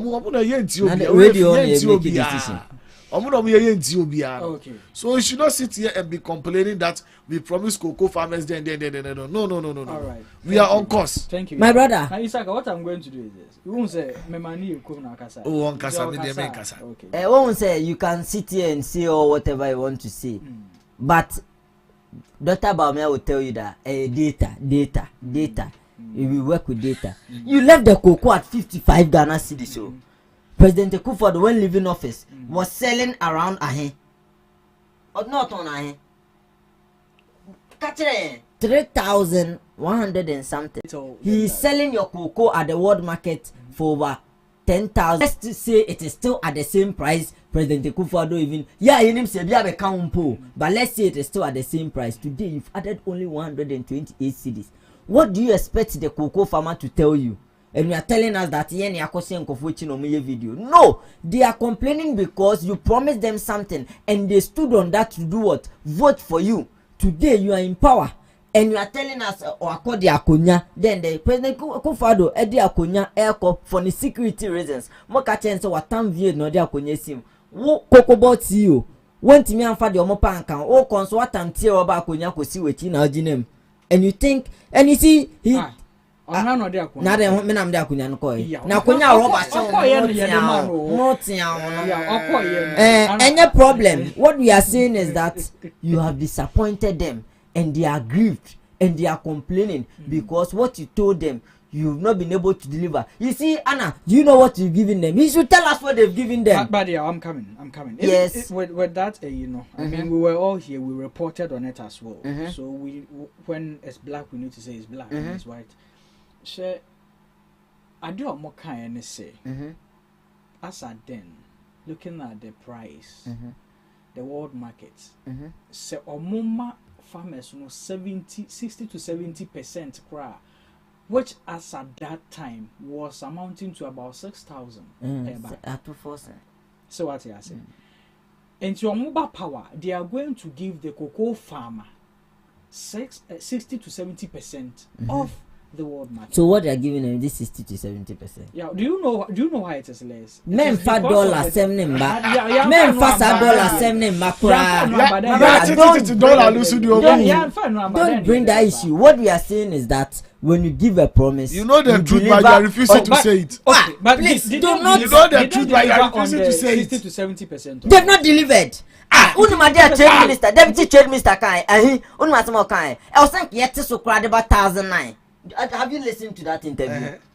That is what his deputy trade minister told. 3,000 crowd also. How many percentage we are not to count? Oh, me, I don't want to even go there. On percentage. We are talking about percentage. Then he should tell us, son and Abai, he should tell us what we are standing on is what Atoforsen told the cocoa farmers, that President Akufo-Addo is a cheat. He has cheated you. And for that matter, it is supposed to give you over 5,000 to 6,000 Ghana cedis as a cocoa farmer. Please, that is what he told them. Okay. And we are standing on that, that we have failed them. Say, you have to more money do 3,100 and something. No, we are cheating the cocoa farmer with that wide increment we've given them. We've cheated them in history. Obian to cocoa moon for 1,900 and cocoa current price won't put that. Today, please, let's not go there. What we are saying is that, please, you see, the problem I have with NDC now is that we'll get receipt of everything that will come in this country because they spoke on everything. That is why today people are bashing Okujeto Ablakwa. On what? When President Akufo-Addo told us that we need to buy a new jet, he told Yekasa 40. President Akufo-Addo has 2 times sat in that jet and any issues. Yekasa better for minorities say that we will not back the president bid in buying a new jet. Because of what? Please, no problem. I feel no high jet. Eddie took on the security and the safety reasons. Or no high jet. Oh, I'm coming. Not the near high. No problem. Another on your president. No, any the security and the safety. Yesterday I was listening to Hobson. You are saying that you see. Sometimes it is not everything that we have to do politics with it. You guys politicize everything from religion and to what have you, to land, to galamsey, to that is what you are bearing fruit. And me say, Honorable Sam George, bibi ebenya receipt our came. Also won't put your receipt. But umya aid ekonya accident. On son of craft, me say bibi ebesibi the bonibia or no kujeto. They had something to say about it in opposition, and that is what they are suffering for. What is say Asama Bama Yate? Minister Ben put me money di. How na no big body so mo can be. But omo me no bibi omo can be opposition. Ye ni omo konso bibia a ebesi ene no. Galamsey Sam George kan ho asem. Owompo ok aden nipa baako. That is why we have problems with. And you see, those are the people too that are failing. No, they are failing president. Now the born woman, how na born woman, do be trouble. Now one name bomb. Now there's some judge feeling no. Data now so amount no. But data and the data unya do fufu. Nipa hina timi to sa 380 data. Senya no kwa. Senya no kwa. Na watu. Eno pe ho adwuma no mo ye. Oh enya no. Me ne wona yeti a ye makoto yi. Senya wifi na wifi a. Makoto 321 data dey there. Please, you should spare us that day. What we are saying is that the NDC as a party, some opposition Bioma, they should measure their talks. They should measure their talks because see the two meetings on sir. Now a different show. And that is what they're experiencing now. Today, we cannot get dollar to buy. Dollar ni bi ni ho. Aboti ukra rate no so aboti na e dollar no ni bottom. You see, and it's because of some of their doings today. And Chebona Bebo, if importers do not get this dollar, how are they going to buy things from outside and come? Abochi now has the rate. You are selling it 10 cedis, but Abochi is selling it 12 and 13 cedis. All because of some of your deals. Abochi and some is of doing the his things, business. Some Abochi of the things you are doing. Business. But what you are telling you is that I remember Ernest Addison as Bank of Ghana told us that time that dollar know about 17 or so 14. Okay, I say if you even want the dollar to come to 10 cedis today, we can do it. Do you know that? It's just the reserves. Push them in. And your dollar will come down. But is it sustainable? Is it sustainable? No. The answer is no. Okay. So you see, some of the things they are doing, it will come back to hit them hard. And it has started. Okay. And it has started. And you two omo for omo beso omo beti. Oh, ya no ma catch yourself. Oh, faili. I don't know about 2 years for. Oh, faili. I don't know about 2 years. Today I'm waiting to hear the conversation whether we are going to buy a new jet. And we also tell you that economic crisis, we cannot buy a new jet. Okay. We all use the 40 ones. And you see at the end, it is you who is going to suffer. You understand? You sat here saying National Cathedral suffer this car. Today when they were vindicated, where were you? When Deloitte brought it audit, you saw what they said. They are for 2 minutes another so one. What I'm saying is that see in politics sometimes sometimes let's take off the 2 minutes in so. Oh please the 2 minutes in so. How many minutes? I see 2 minutes. 14 minutes. Me kasa 14 minutes. Me say President Akufo-Addo his vindication. President Akufo-Addo vindication. It will come in papa. We are living in a country where someone has messed up the country. Mess up what? Using almost 100 million for cathedral, unnecessary things, and you are here telling me that you want to go and buy a jet. When we refuse, and look at the money, with the young check calculation, jet or renting, only say what Bruni. We were here. If you are saying Akufo-Addo will be vindicated today, it started on Sewa Bruni. A whole president, not all enjoy a jet. Sana ye won ha say ye bre na ye massage no ye massage no so na egu yeso no o jiso egu yeso an old man like this enjoy him. No wonder he's 80 years because of Sewa Brody. He's alive. He's 80 years because of Sewa Brody. He's stretching oil with the young kids.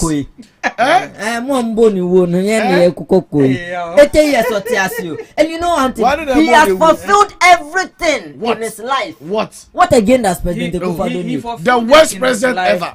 But did he fulfill it to the country? The worst president ever. Me pacho, you see those Egyptians, you don't see them again. Our bagana wetimi aye de okaso betimi aye ni na ni en sorry mfu ya nenko. Why? From independence, but president the okaso be ni na oba aye man to betimi. And have you agreed that he is the worst president ever? He is the worst president in the history of Ghana. Education. In the history of Ghana, you see, be that. Me see Adi obi nye bida, and we cannot compare it to anybody in the history of Ghana. It's free education, educating Ghanaian. Free education. Me say, and in future we'll see. Are you talking about free SHS or you are talking about free education? I didn't cry now. Today, look at the young ones in the university. People finish the test, this thing, the SHS. They don't have access to the university. It is because better they don't have the means to give somebody the second cycle education. Good. President Akufo-Addo has done what Napoleons couldn't even do.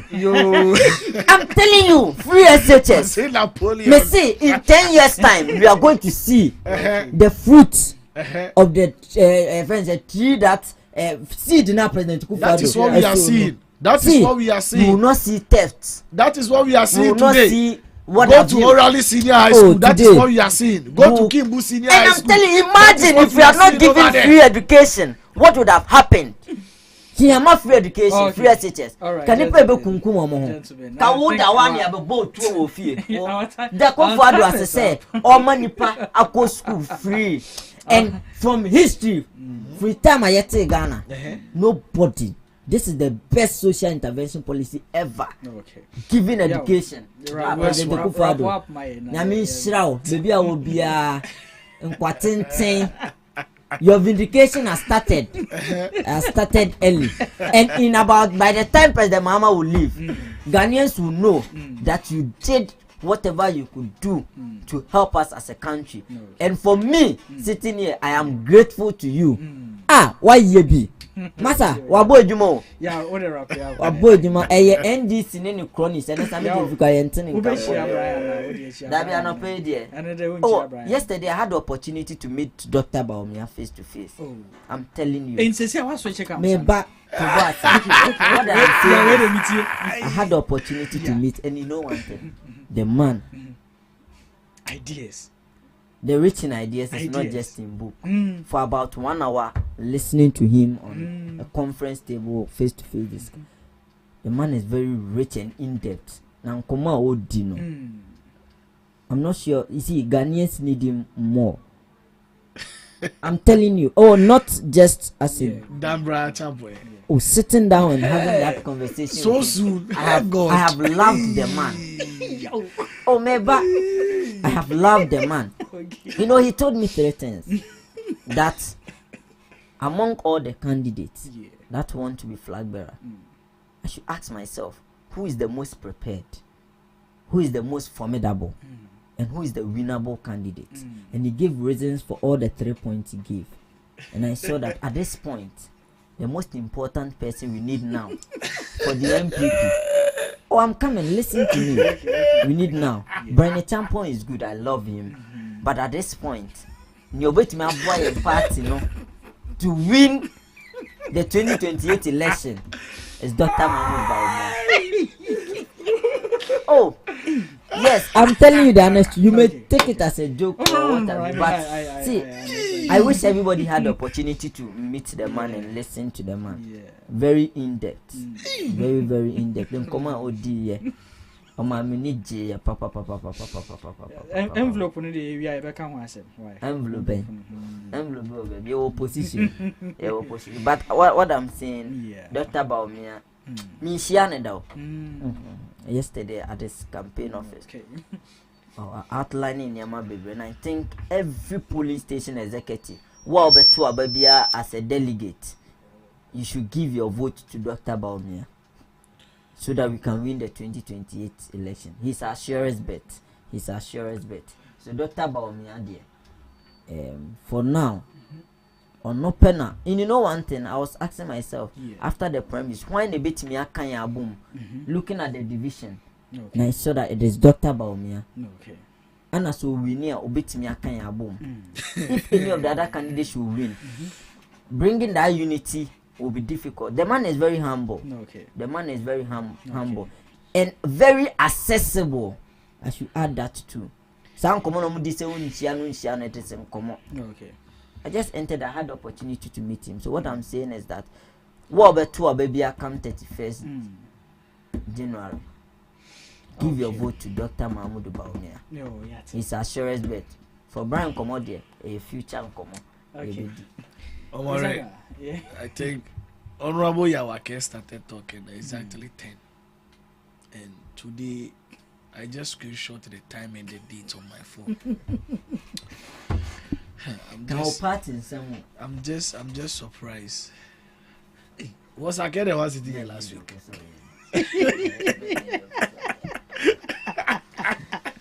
Hey, Oramake. Just last week I was sitting here. Scotty the Jaiba sao. Omari. Scano. Oh, they white envelope by. Today they said somebody who lost. He lost 1.6 million, right? We are losing 1.6 million. Yes, no insurance bet. But yeah, who you 10 it's very very bad. You see, don't be surprised. Hey, it is normal. I'm telling you, it is not. I care. Oh, me, I'm not surprised. I knew this time would come. I'm telling you. I knew this time. Hey, look at. Don't forget tomorrow when I can tells you. This guy, GhanaTalks, is the best candidate. Don't be surprised. Don't be surprised. Yeah, Prince. If today you are telling me, Bobia, Prince, tell my brother Yawake he's a political prostitute. That's a lie. That's a lie. Look at, I'm very very surprised. I'm telling you. That's a lie. Hey, Ake. That's a lie.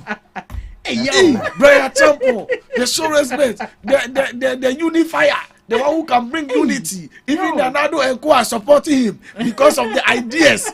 Not knowing, no. Sana, do you know the problem? You see, Brian Tampo, I for elephant, we have a senior office. It's in I said, you ever be on no meaning in here. It's in Colania, Johnny. I came on. That's the main reason why they left there. That's the main reason why there's an elephant in the office there. They said that man has hijacked everything in the office. It's a dollar, no. Emma. I can't. But I can. It's good. It's nice. Prostitute pay. I shower kasa. Hey. All right, Charlie Omari. I want to say thank you to the production team and thank you for always hosting us. And it's a pleasure. Sure. And I think this is really helping us as well. Sure. So we are much grateful for that.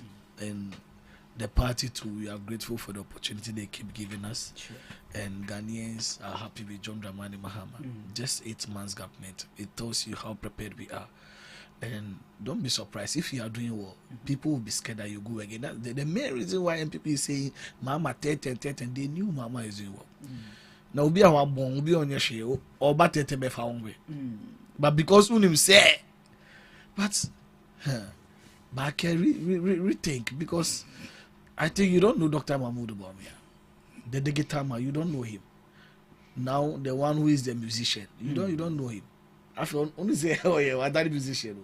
He can give you history in music. The day they gave birth to that Dilumba, how that Dilumba started music, or bet show, and no, or bet translate yama, no, the internet, from the digital man to what?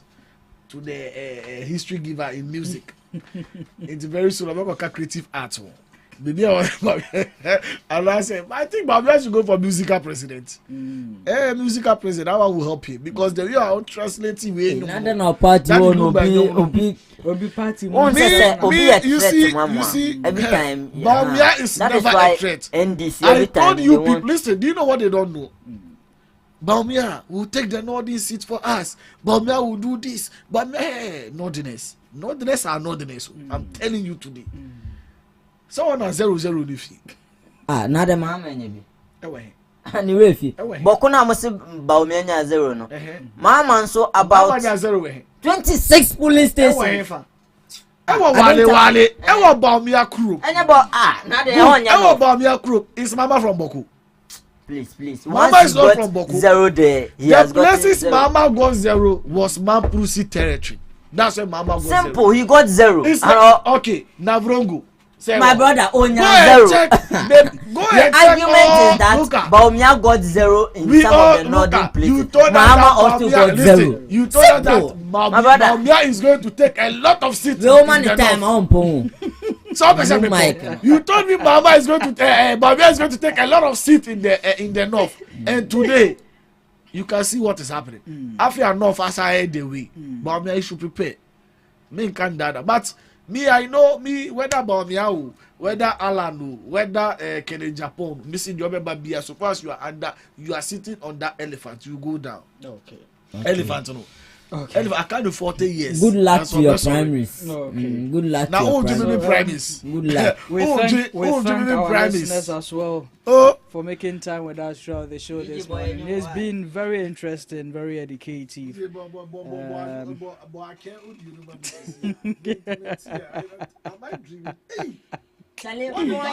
So yes, today the unusual thing happened. We always have a greeting Brian, but today we got a different greeting. So yeah.